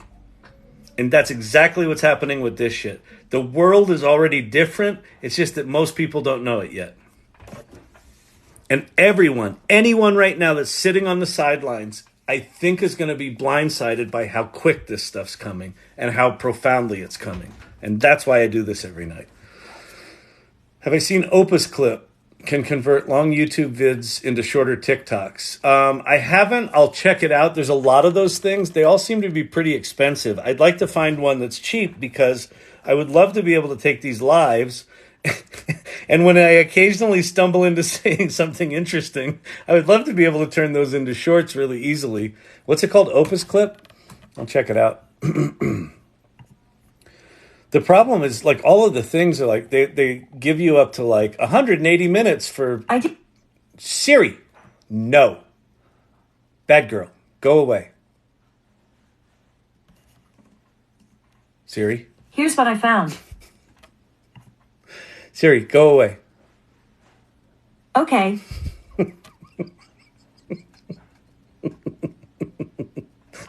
Siri's my fucking stalker. Oh my God.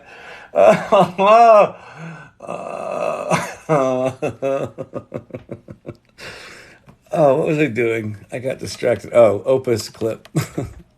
Welcome to Chat ADD. Siri doesn't help with the ADD. She really doesn't. AI-powered video repurposing. Oh, what I was saying is, like, all these things are like, sign up, it's free. Is it free or is it, there's a free option?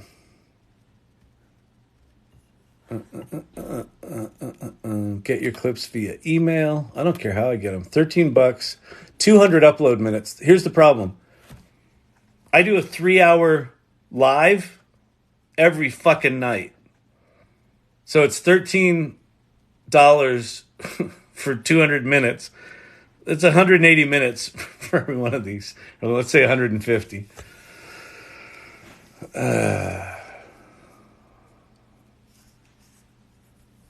60 free upload minutes.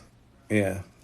So anyway, there'll be a free one at some point, or a low-cost one I can install on my own servers.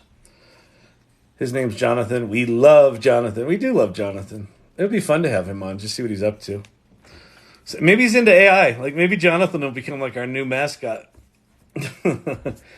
He was just in a new commercial for Teenage Mutant Ninja Turtles. That's very cool. I want to know what Kyle's old online handle was during the early days of the interwebs. I've been Kyle Shannon for... I've been Kyle Shannon like from the 80s. It's funny when I got into blockchain and NFT like 3 or 4 years ago, and that whole fucking world is like, you never dox yourself, man. Like, never put out your real picture, never put out your real name. I'm like, sorry, I got like four decades of that shit out there. Too late for me. Can you use AI to create a logo? Yes, for a brand. You can. And actually, let's go play with... So here's the funky thing about it. So you can. Midjourney's good at it. Ideogram.ai is okay at it. It's a little...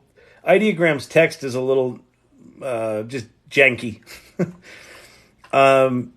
I think DALL-E 3 is going to be really good at it, but we'll go check here.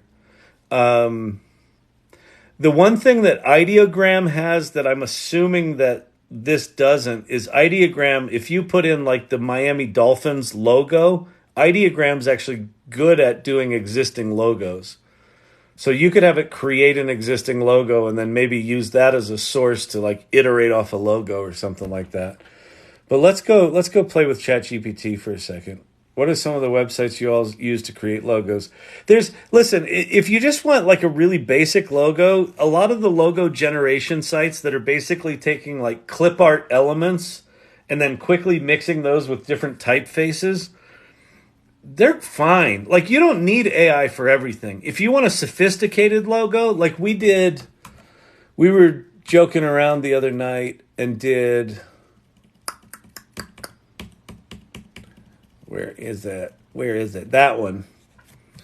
This was Larry the Hedgehog. So in DALL-E 3, they were talking about Larry the Hedgehog. And so we came up with Larry's Hedgehog's landscaping service. And so this was the logo that we did this in Midjourney. But let's go hop over to ChatGPT. So again, if you're new here, I got access to DALL-E 3 within ChatGPT 4, and it's really quite something. So we're gonna do this. I think we're gonna do this in a good way. Okay, let's see. So I'm not gonna go right into making a logo. What I'm gonna do is I'm gonna start a strategy conversation about branding, as if like, I'm a business stakeholder working with a creative director, or if I am the creative director, something like that. Okay.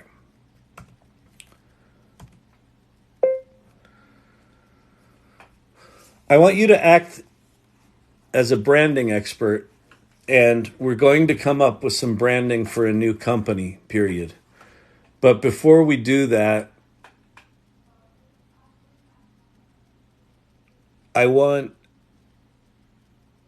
you to ask me a few questions that you need to know to come up with a branding strategy, period. From there, we'll start to explore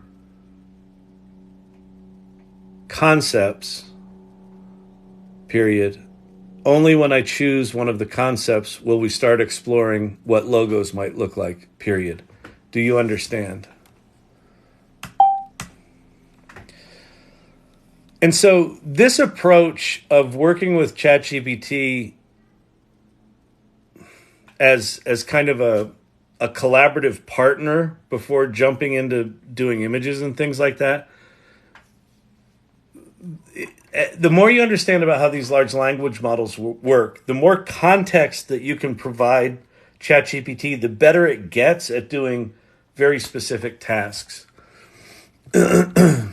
Okay, so company overview. So there's the 10 things.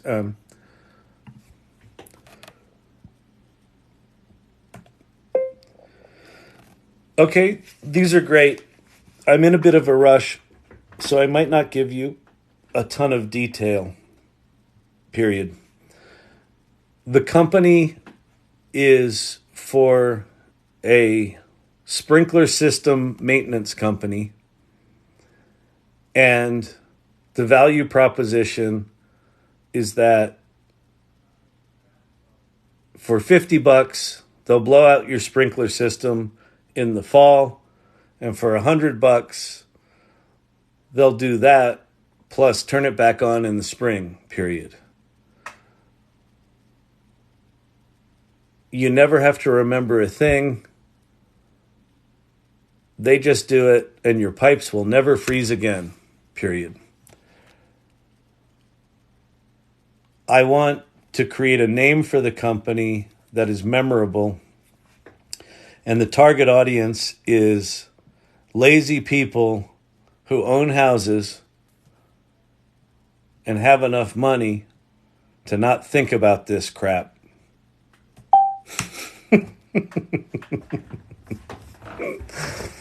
Company name ideas: Sprinklies Auto Spray Care, Lazy Lawn Guard.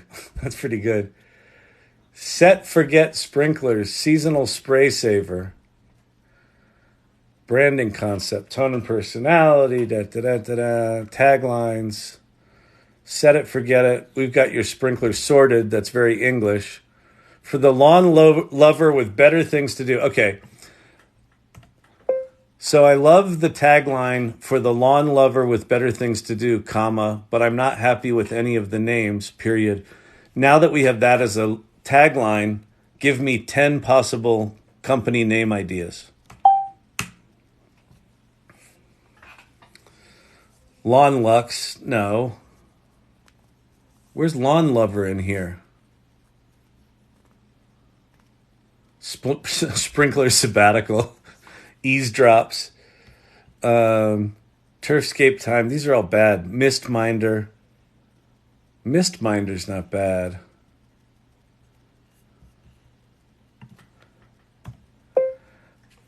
None of those names seem to capture the idea of lawn lover, which is kind of funny, period.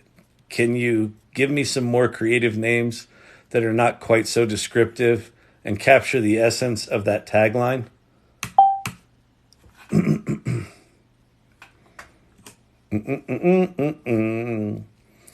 while I know this is kind of a ridiculous, like you asked, can it make a logo?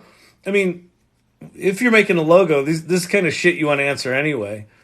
But this will do a better job for us, because one of the things that DALL-E inside of ChatGPT does is it's making the image in the context of this entire conversation, or at least 3,000 words of whatever its token window is.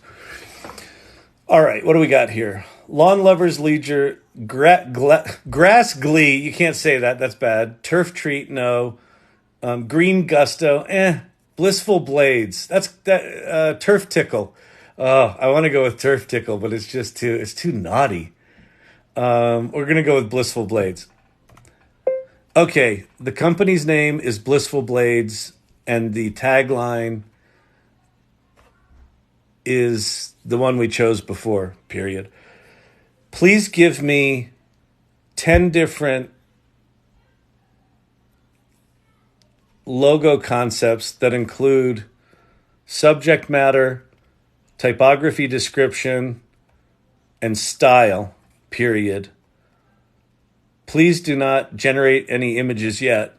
I want to choose one of the concepts first. Fantastic choice. Blissful Blades. Here are the 10 logo concepts based on the name and tagline. Nature's Embrace, Blade Ballet, Sunrise. So wait, graceful blades of grass dancing in the wind. Typography, elegant, ballet inspired. No. Drop of Delight, a water droplet splashing onto a blade of grass. That's good. Rounded, joyful font. Okay, Drop of Delight's pretty good. Lawn Lounge, Zen Zone, no. Bliss Bubble. Heartfelt Heaven. Okay, we're going to go with whatever the fuck that one was. Drop of Delight. Okay. I can't remember the tagline now. Can you put the tagline and name of the company together for me? and then select Drops of Delight as the concept and just write me up a creative brief for the logo that incorporates everything, period. Do not start making the image yet. So now I'm having to write a creative brief. And so now what I'll do, now that we've done all this sort of happy horse shit, is I'll have it make a logo based on the creative brief. So, company name, Blissful Blades, tagline, for the lawn lover who has better things to do. That's fucking funny. Objective, develop a logo for Blissful Blades, a sprinkler system maintenance company that promises hassle-free service for homeowners. The logo, by the way, I had my sprinkler system blown out today for $50. In case you were wondering where this brilliant fucking idea came from. There's nothing original going on in this fucking noggin. Concept, Drops of Delight, inspired by joy and convenience the service brings. The logo will feature a water droplet splashing onto a blade of grass, creating ripples of joy. Design elements, a single pristine water droplet, typography. The name Blissful Blades will be written in a rounded, joyful font. Color palette, cool blues for the water droplet, lush greens for the grass, a natural earthy background. Style, okay, that's good. Target audience, homeowners who value convenience and are willing to invest in services that allow more leisure time. They appreciate quality, reliability, and a touch of joy in the everyday things. This is perfect, right? Get Henry Winkler on the idea. Winkler Sprinkler. Exactly. Ted looks at life. He's got it. Okay, once you're satisfied with the brief, we can proceed to the next step of visualizing the logo. I'm just going to go, let's go. And now, there you go. It's prompting itself to make a logo. Whether or not it actually makes a good logo here, or if it's, logo appropriate, we'll see. We'll see. My instinct is it's going to be pretty good at this. But I have not played with this before. I haven't done it, people. I haven't done it. Winkler's Sprinkler. This is awesome. Defons Winkler Sprinkler. Come on.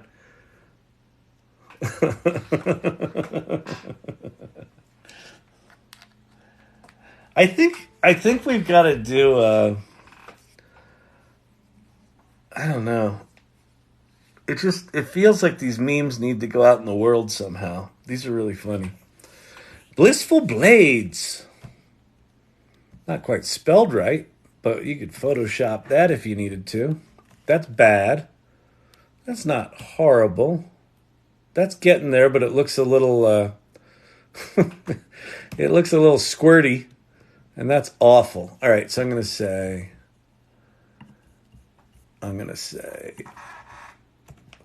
while these are a good start, they're a little too corporate and clean. I would like something more playful. Period. Perhaps you can anthropomorphize the water droplet.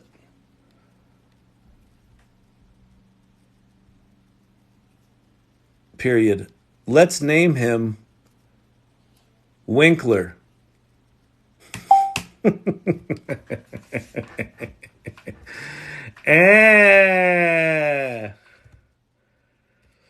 Damn, everyone is using Bing lately. I've been using it for months now, and it's really slowed down. Oh, I know, it sucks. Like, GPT-4 has also just been slower than crap. It sucks.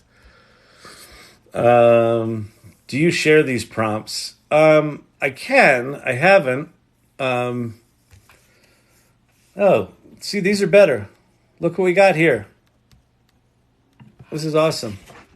And he's winking. Get it? Winkler Sprinklers. Okay. Okay. Okay. Wait.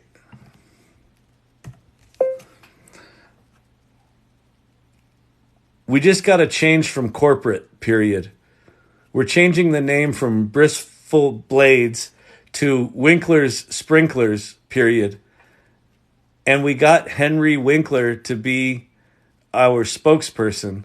I really like the style of this last round of logos, but can you make the drop look like the Fonz and change the name of the company? And by the way, if you've ever been in creative, that is an absolutely realistic scenario that you finally have the thing fucking done and ready to go, and they're like, "Oh yeah, we changed the company name last week. Did we not tell you that?" That is absolutely fucking realistic. That is not fiction. That's a documentary.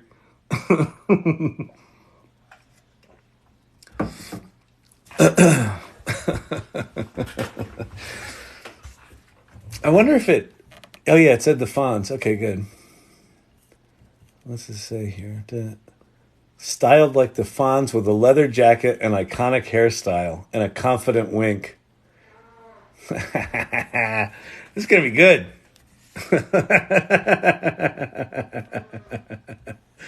Oh, my God. I'm telling you, man.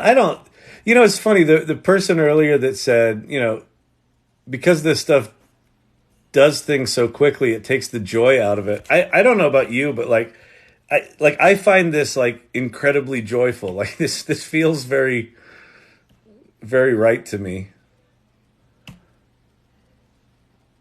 I don't know. I'm digging it. All right, these weren't as good as the other ones, the Blades of Bliss. But anyway, so you get the idea. So a couple of things about this. So the image generation tools, for the most part, are pretty low resolution. So you would obviously want to take these into Illustrator and vectorize them. There are vectorizing tools out there. I know there's one for Midjourney that you just install into Discord that'll vectorize things. So anyway, yeah, it does logos.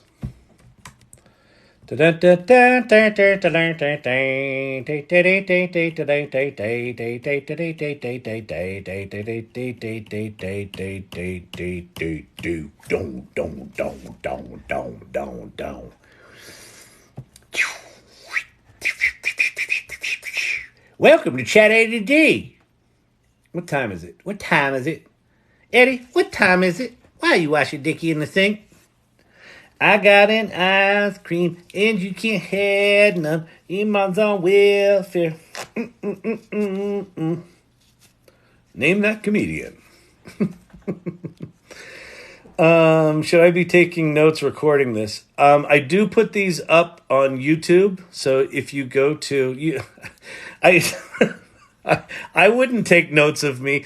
Okay, here's the deal, Michael, ATX. Hopefully what I'm sharing is valuable and you're learning stuff. Great. Any tactical thing that I'm doing today is going to be irrelevant 3 months from now. These tools are changing so fast. In fact, it's funny that I put that picture up, the curiosity picture. If I can inspire you, if anyone that's in there, we've got 113 people in here right now. The thing that I most hope that you leave this with is curiosity and a sense of adventure to go start playing with these tools. And just start playing with them. It really doesn't matter. Don't worry about how I prompted. If you like how I prompt, great. If you want to take notes, great. Just know that anything that I'm teaching right now is likely going to be irrelevant in a few months. This is all right now about play and exploration. What do these tools do? Because the shit that I just showed making that logo, that was not available 4 days ago. There was a version of it in Bing a week and a half ago. But that shit that I just showed, it's 4 days old, and not everyone has access to it right now, and it's rolling out over the next month. And by the time they roll it out widely, it will probably have different features. Like right now, if I make an image and I'm like, hey, I just want to tweak this image, I can't. So I got to just kind of restart everything or pop it into Photoshop and Illustrator and start working on it, the old-fashioned way, as if you had to actually work on shit. But what I would actually do is I'd take it into Photoshop and use generative fill and just, muck with it that way. So anyway, but yeah, I If this is of value, cool. If you want to take notes, have at it. And you're welcome to record this, but I do put these up. We've got a YouTube channel. The YouTube channel is... Where is my cursor? When my screen's bright enough that I can see my cursor, it's too bright for the TikTok. Okay, the YouTube channel is at the top right here at AI Learning Lab -TT. I know that's where DALL-E is janky. Is the iterating on stuff? Yeah, like being able to refine something. Yeah, there's no refining right now. It's all DALL-E right now is all ideation. Eddie Murphy. Millennials are cool. Millennials don't know the word winner or loser. The dependents are calling. I have to go. Fucking dependents. I know. Isn't it rough? Sorry, Art. Thanks for hanging out. I appreciate it. I know. I'm going to get the call soon. How much longer are you going to be in there? We never get to hang out anymore. I know, but I got a thing I got to do. Eddie! I have some ice cream. I have some ice cream. I have some ice Who did that? Sherry D. You're the best. some ice cream. I have some ice cream. I have some ice And you can't have none.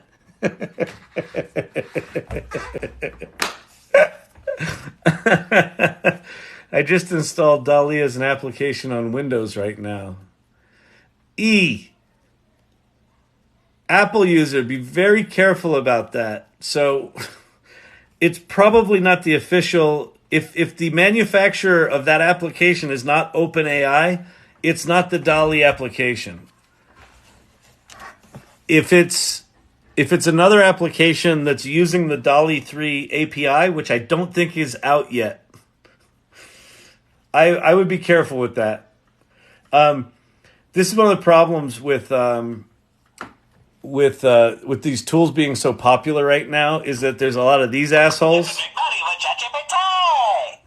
making stupid little apps that like people want access to DALL-E 3, so they put out an app that's like, this is the DALL-E 3 app. It's probably not. It's probably actually calling on Stable Diffusion is my guess, or DALL-E 2. So just be careful with it. Hey, that was almost a Bill Clinton impression. I used to do Bill Clinton. I haven't done him in ages though. He went irrelevant there for a while, and I just kind of forgot him. I'll have to dig up the old Bill Clinton things. AI 3D modeling. Good question. Not really there yet. There's a lot of white papers that have come out over the summer taking 2D images and turning those into 3D point clouds. There's a thing right now going on called Gaussian splatting. Holy shit, it looks amazing. Have you guys seen any of the Gaussian splatting stuff? That's what Monica used to say. I just saw an interview with her yesterday. God, man, it fucking just destroyed her life. It's like she could never escape that legacy of just that bullshit. Let's see. The Gaussian splatting stuff is just this crazy. There's these things called NERFs,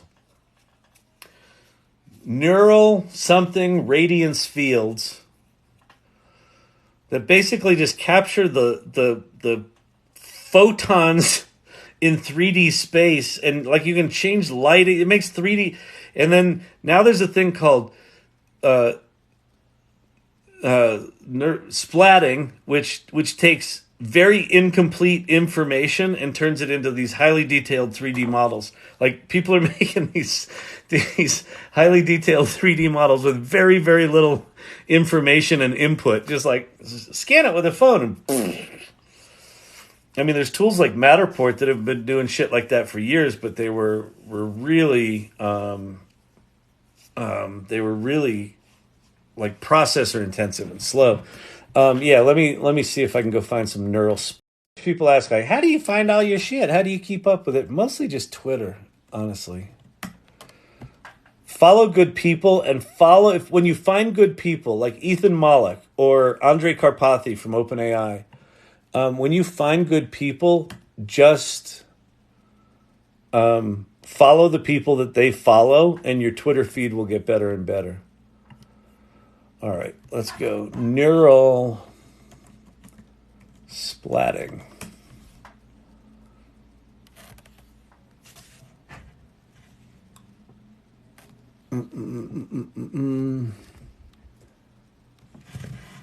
Is that in focus? Not really.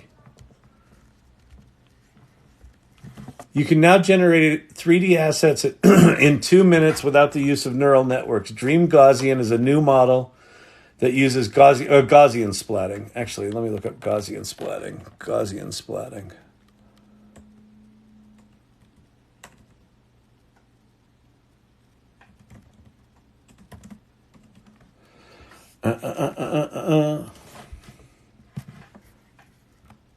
New 3D Gaussian splatting recording. Okay, so they're recording. So this is a watch. I guess they're taking pictures of this thing in real time. When looking closer, you can see how the watch hands are modeled. Just a couple of elongated Gaussians.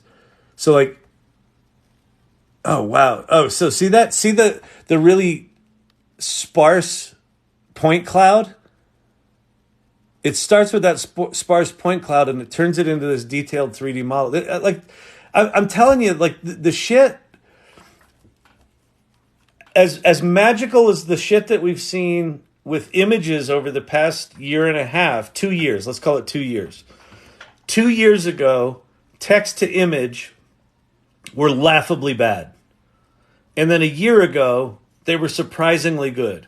And then over the summer, they became like shockingly good. Like, oh, fuck. But they didn't do text. And then like a month ago, Ideogram comes out and it does text. And then 3 weeks after that, DALL-E 3 comes out and it does text and coherence. And then the video stuff, the 3D stuff, the music stuff, all of it right now is kind of where images were 2 years ago. So there's hints of really cool stuff coming. It's all in these white papers. Like here's someone like walking through. It looks like a set of like booths, right? And it goes from like these really loose dots to semi-detailed stuff. The capture came out with a false result before, but now works better than I expected. This is in Akihabara. Yeah, I thought that looked Japanese. That's in Akihabara. So there's the Gaussian. See how sparse it is? And then look how it fills it in. Like, how's it doing that? I don't fucking know. I mean, this is similar. Like, the fucking math wizards that are figuring all this shit out right now, they're on fire. Look at this. Using Gaussian splatting 1.3 seconds to a 3D object and old Nerf technology.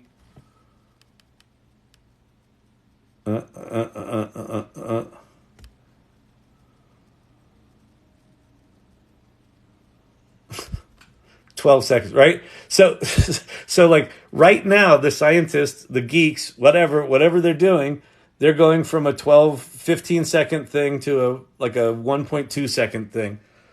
Like that's dramatic improvement. And then these are going to just be built into our operating systems. They're going to be built into our tools. You're going to be able to ask for, just like I asked for that logo, I'm like, oh, that's great. I want to turn that into a mascot. Can I 3D print it? Sure. Let me spin that up for you. And then we'll just send it over your 3D printer. Fucking insane. Look at this. That's not video. That's not video. That's someone moving around a 3D world they captured with their phone.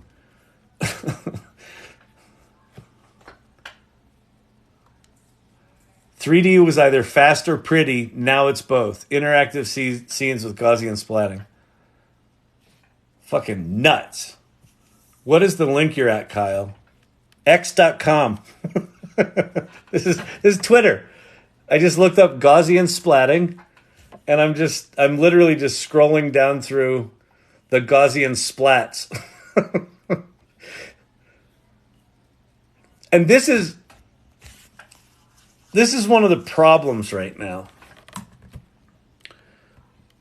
Most of what I play with on this channel is just the word shit, right? Well, now the word shit has images in it. And then pretty soon you're going to be able to, it can read images as well. And pretty soon you're going to be able to talk to it and it'll talk back. And then it's going to be able to make music. Then it's going to be able to make video. All of these tools are going to get increasingly sophisticated.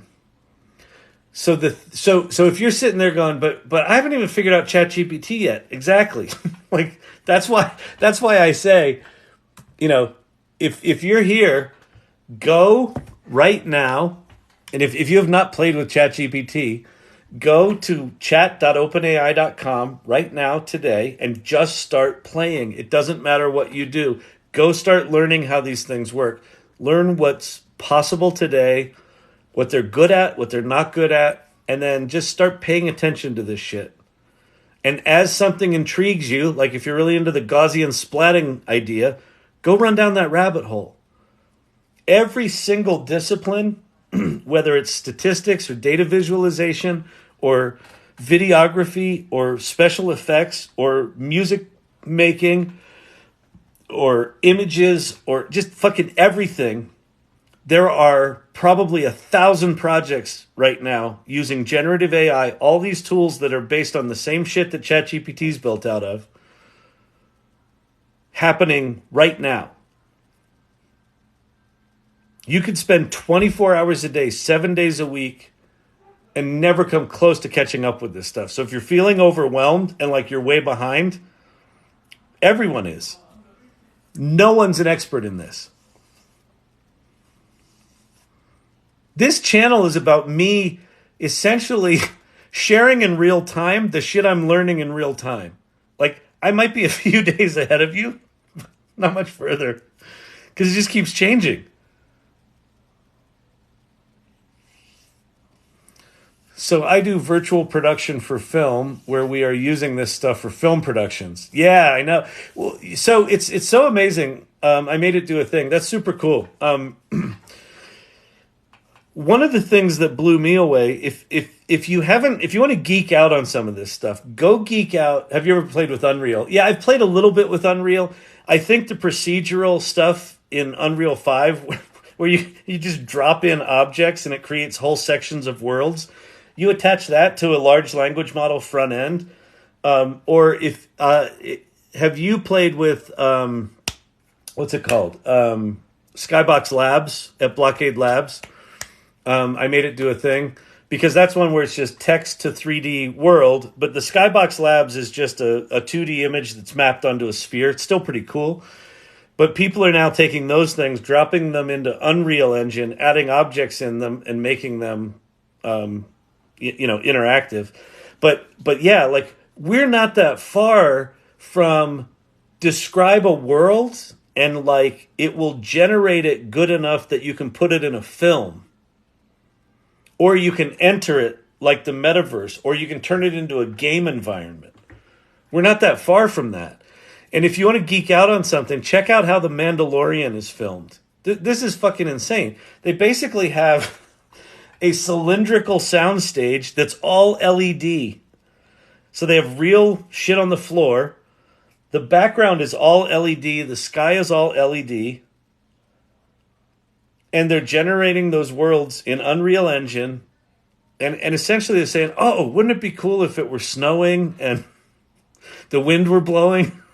So they just whip it up in Unreal and toss it up on the fucking LED psych. And that's how they film that thing. So you have instant locations. Well, that's Hollywood. So now imagine that sort of shrinking down. And each of us individually is going to be able to create that shit by asking for it. You think it was a big deal that you could make a movie on your iPhone because the camera's got good enough? Wait until you can do full-on special effects by asking for them. I predict homes will go minimalist to support a metaverse existence. That's actually a really interesting idea. I hadn't thought about that, Lord John. That's a really cool idea. Yeah, you walk into someone's house and they got a bunch of pictures on the wall and furniture, and you're like, oh, you're one of those? You still go with this static art thing? Interesting. It's not how I roll. Here come the holodecks, Kyle. Exactly, Clint Copperhead. Look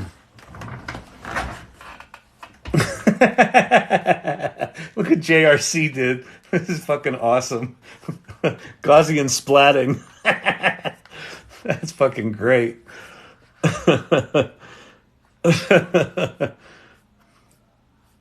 Where's it go? Go.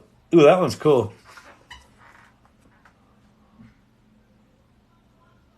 I mean the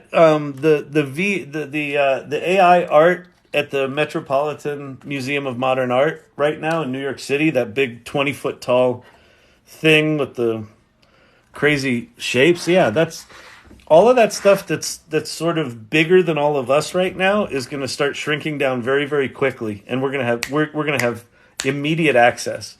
Tyler the Utopian, Unreal is about to start charging licensing fees for all non-gaming stuff like virtual production. Yeah, they should.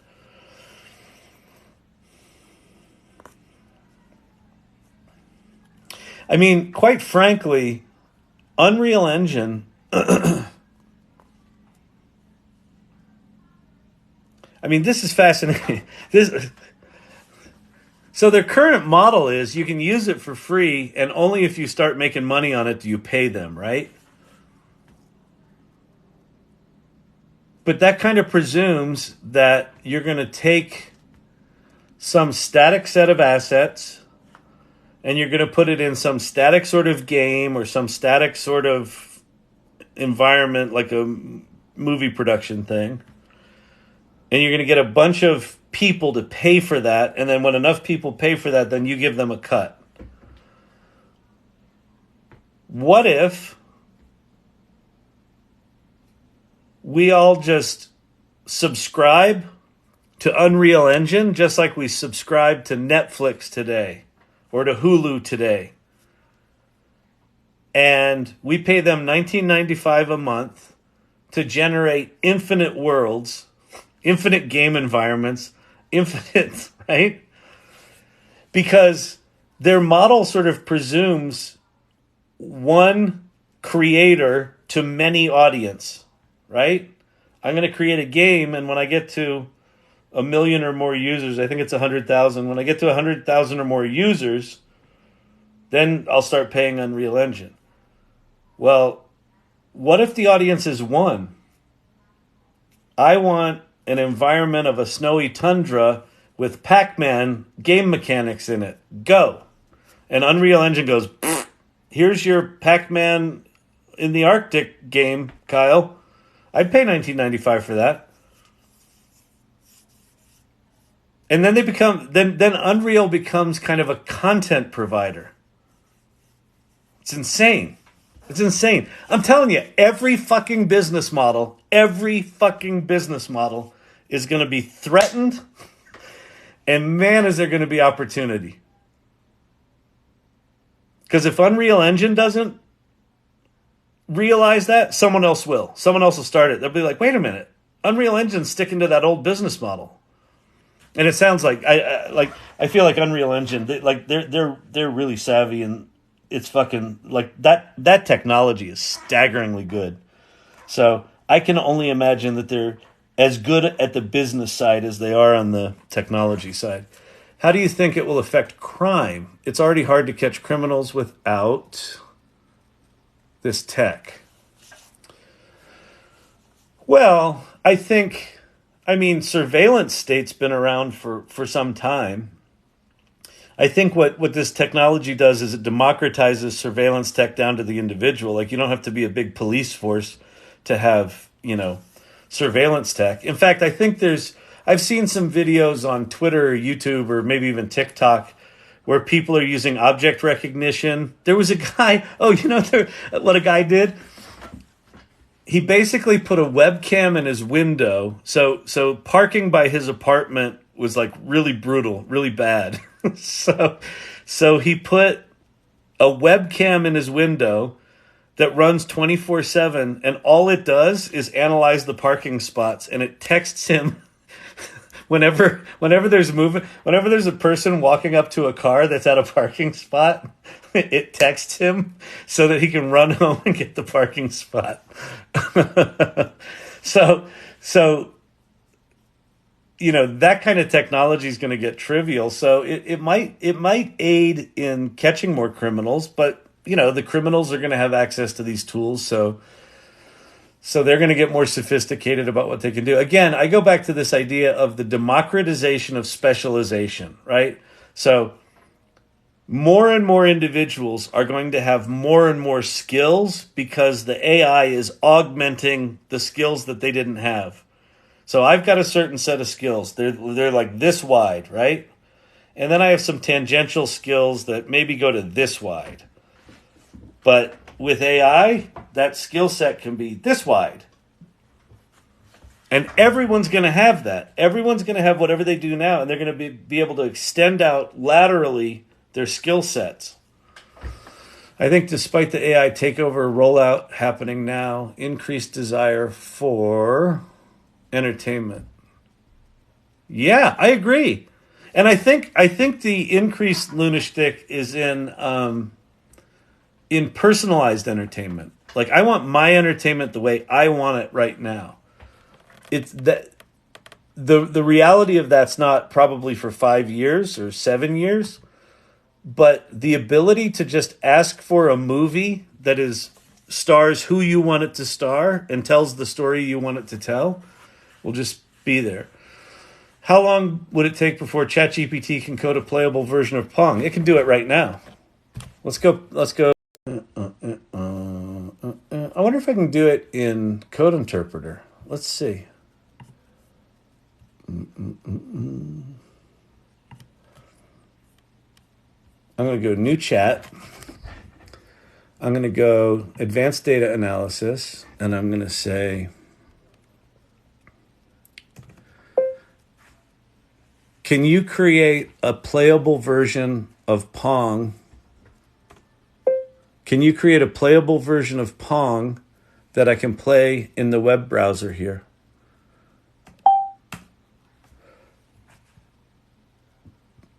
Might be limited to the interface. I'm going to use a library like Turtle.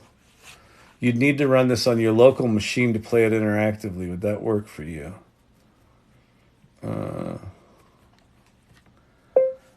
Can you make it a downloadable executable that can run on OS X?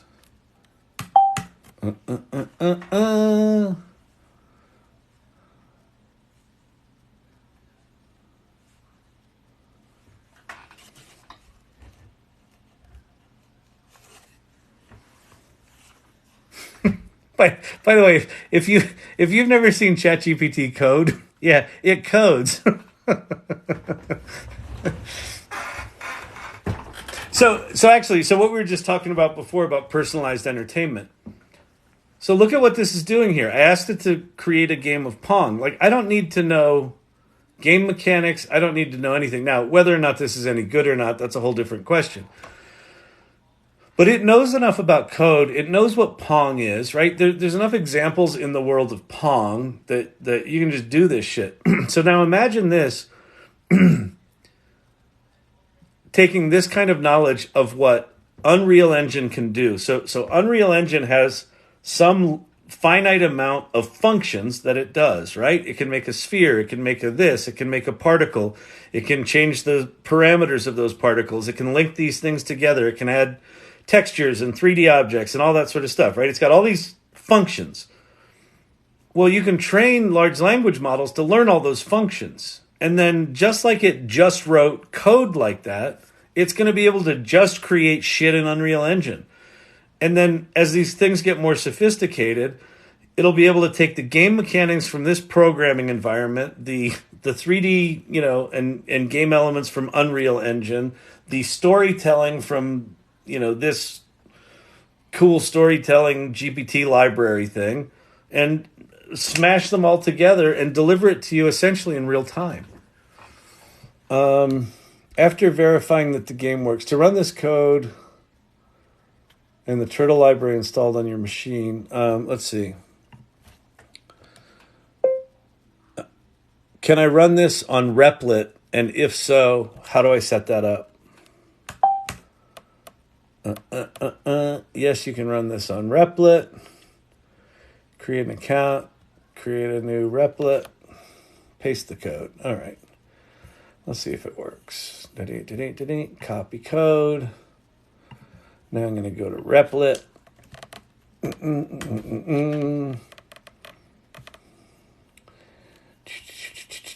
Log in.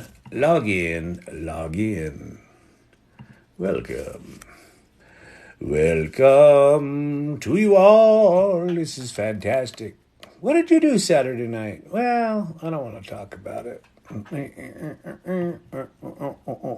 Create a REPL. A Python. Let me be bad Pong. All right, paste. Why did it not copy that? Come on, you dang. There we go. Run. It's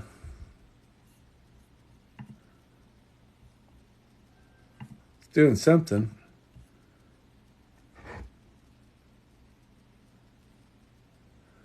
Yeah, I don't know enough about it to do it, but the answer is yes. You can do it right now. If you took enough time to sort of figure out, I think you need, what it probably didn't do right there is it probably didn't create an interface for it. It's probably running code that you can technically play it, but it's not showing it. So I don't know. Maybe I need to install the turtle library, but so the answer is yes, but I don't want to do it here because I don't think it would be interesting watching me fail 60 times to get it going. Big beer. I'm here. Hey, Steve-O, what's happening?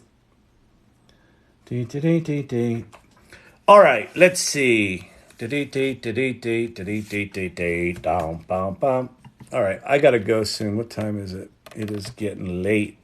It's getting late here, people. This is the AI Learning Lab. We go late. We rock it out. Y'all having fun tonight? We having a good time here? AR glasses that show you how to pick a lock. Oh, yeah, that'll be easy. Yeah, I did cam 2 and put music, open all lights for thieves at 200 kilometers. Oh, interesting. What's the best way to build an app? Hire a programmer. Pretty soon you're just going to be able to ask it for an app and it'll just make. Well, I mean, you can do that now. The problem with it right now, back to this idea that these tools are just kind of janky pieces of shit right now, is right now it really behooves you to be good at engineering if you want to do programming, right? It won't be that long where you won't need to be good at programming, but right now you still need to be. You still need to, like if you've got basic skills, like you know what a Google Colab is, and you can fire up a Google Colab notebook, and you know what GitHub is and how to read the README files there, and you can go to Hugging Face and start playing around with shit there. If you're sort of geek tinkery, if you like tinker at being a geek like I do, you're fine right now. You can figure this shit out. It just takes you some time to do it. But the good news is you have ChatGPT that can teach you how to do that shit. Even if you're not good at this stuff, but you're curious and you're like, fuck it, I want to get good at programming. Spend a month with ChatGPT. I bet you'll be remarkable. You'll be at a remarkable level of programming you could have never imagined yourself in if you spend the next 30 days with GPT-4 having it code for you and teach you how to code and build applications. I just go spend 30 days. What's the worst that could happen? 30 days from now, you're like, I need a fucking drink. This is horrible. Sherry Banks, hey Kyle, would you look at the Discord? I'm trying to tell you that Joker and I coded something. Oh. Wait, what'd you do? What did you people do?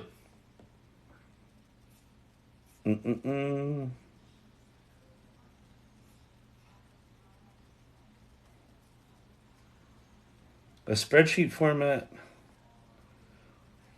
Blood typing? What app did you make? Oh, well, damn, show and tell. Okay, fine. I'll go to show and tell.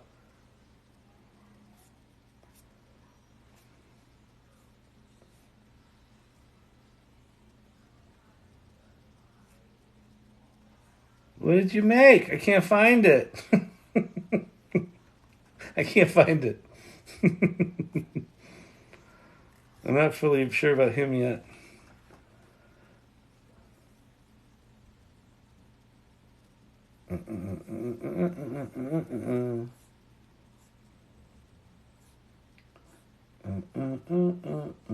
Where's show and tell?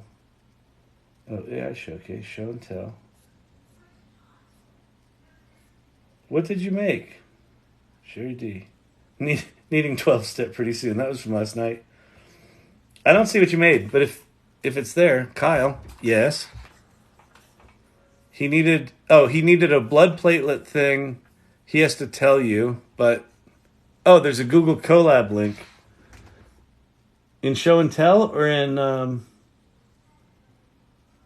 I saw that in irregulars. Hang on.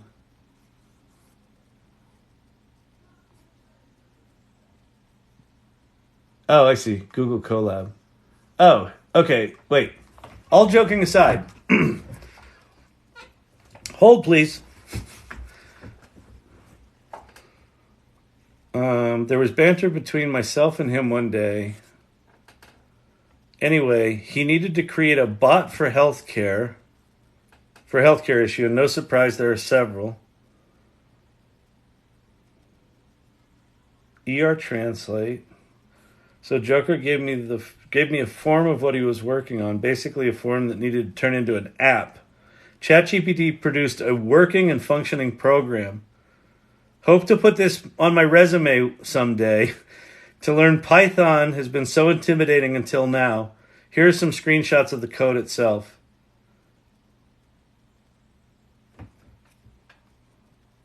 Is it?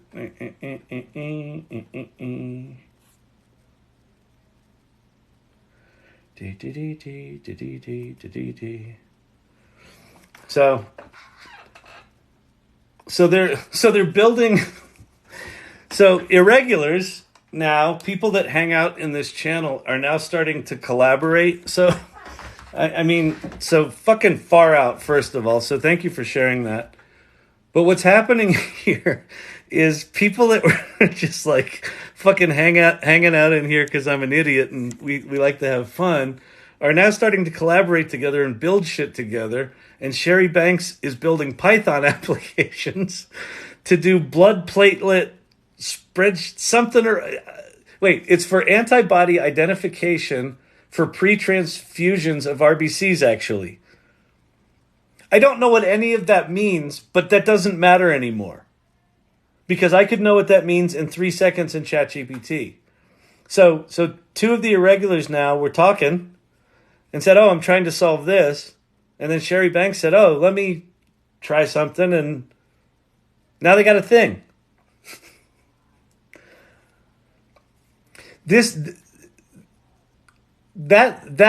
So to me, Joker and Sherry, this is the perfect,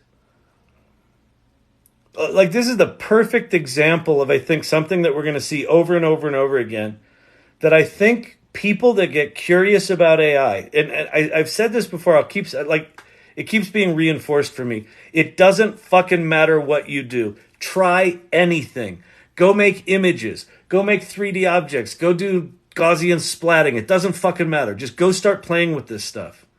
Get really good at planning parties with ChatGPT. It doesn't fucking matter.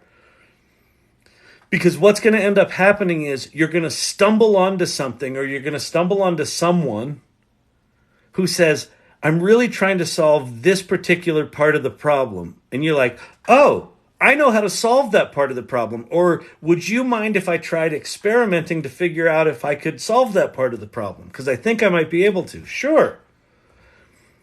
And companies are going to be born out of that, and people are going to fundamentally reinvent who they are and what they do. I think we're going to see it over and over and over. That's the opportunity right now. It's not... You can make money with ChatGPT! There's no easy money. This is all fucking work. But we've got a tool set now. We got a tool set in AI that is profoundly powerful. So start playing. Start collaborating with people. Hey, here's what I learned. Here's what I'm doing. The joking that we're doing where people are dumping stuff into the AI Salon Discord and just putting the meme pictures in there, they're also having conversations in between those about, oh, here's what I learned and here's what's going on for me. So it's an expansive conversation. It's fun. We're having a lot of fun. And we're learning shit. So I'm really excited about this. If you want to join the AI Salon, by the way, it's free. For all you cynical people. Oh, here comes the sales pitch. He just wants to make money with his stupid shit. The salon.ai is just a link tree. There's a link to our meetups, which happen every other Tuesday. And then there's a link to the Discord there. There's also a link that describes what the salon is, what our values are. Our values are important because we don't want douches. But here's the values. Let's see, what direction? Curiosity is the first one. Be curious. Generosity. Exploration. Like, be willing to explore. Collaboration. What Joker and Sherry did. Inclusion. And empathy. The empathy one, listen, this one's really important. As enthusiastic as I am for this technology and for talking about it, I get that this shit's fucking terrifying and that a lot of people are facing existential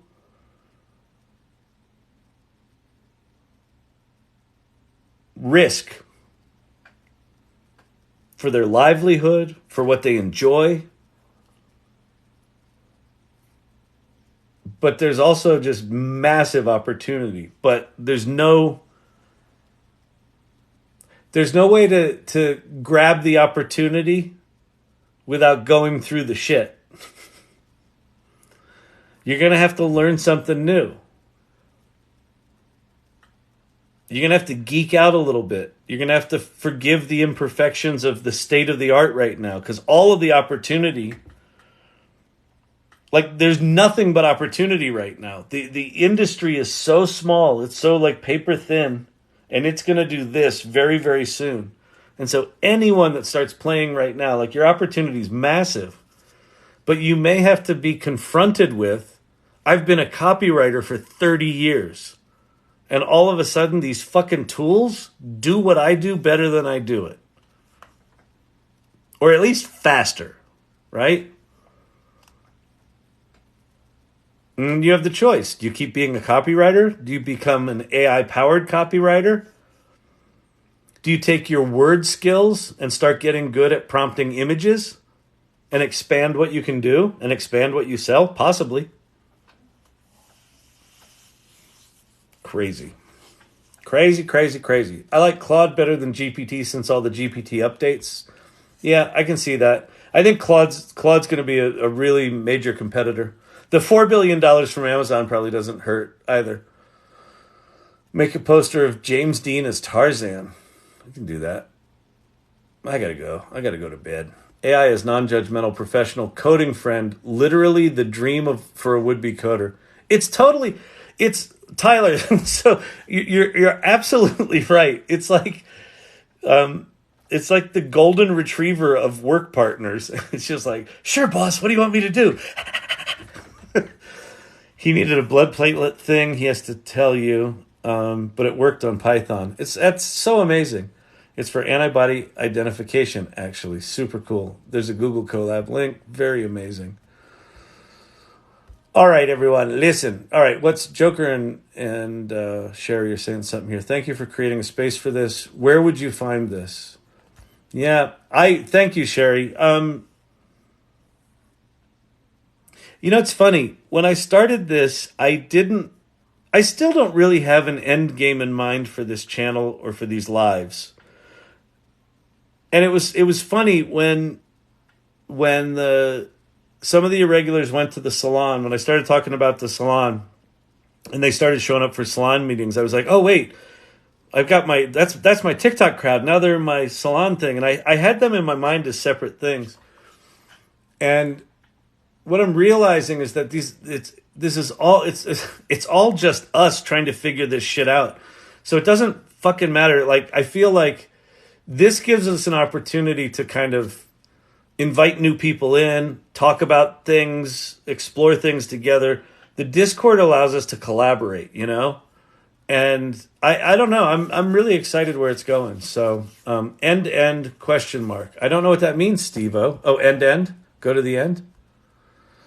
Did you figure out the mid-journey? Oh, that's you talking to each other. I don't know what end means, Steve-O. Oh, is this the end? Yeah, I gotta go. It's getting late. Listen, great seeing you all. Sherry Banks, Joker, thank you for sharing that project. Winston, thank you for the llamas are tasty. Follow the Rabbit. Silver Fox, great seeing you. Who else we got in here? Madcap, Winston, Robert Rossi, good to see you. Good night. Emilio's wife, Endgame. You can check out anytime you like, but you can never leave. They do expect me back regularly.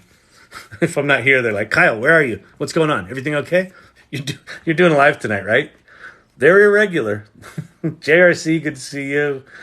Thank you very much, Digital Gods. Madcap, good to see you. All right.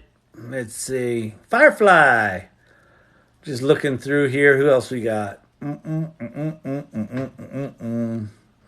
All right, everybody. Happy Saturday night. The tomorrow morning, you got your F1 race. If you're into F1, Max Verstappen's going to win again. But, it'll be interesting to see who comes in second. Hope everyone has a good night. Peace out.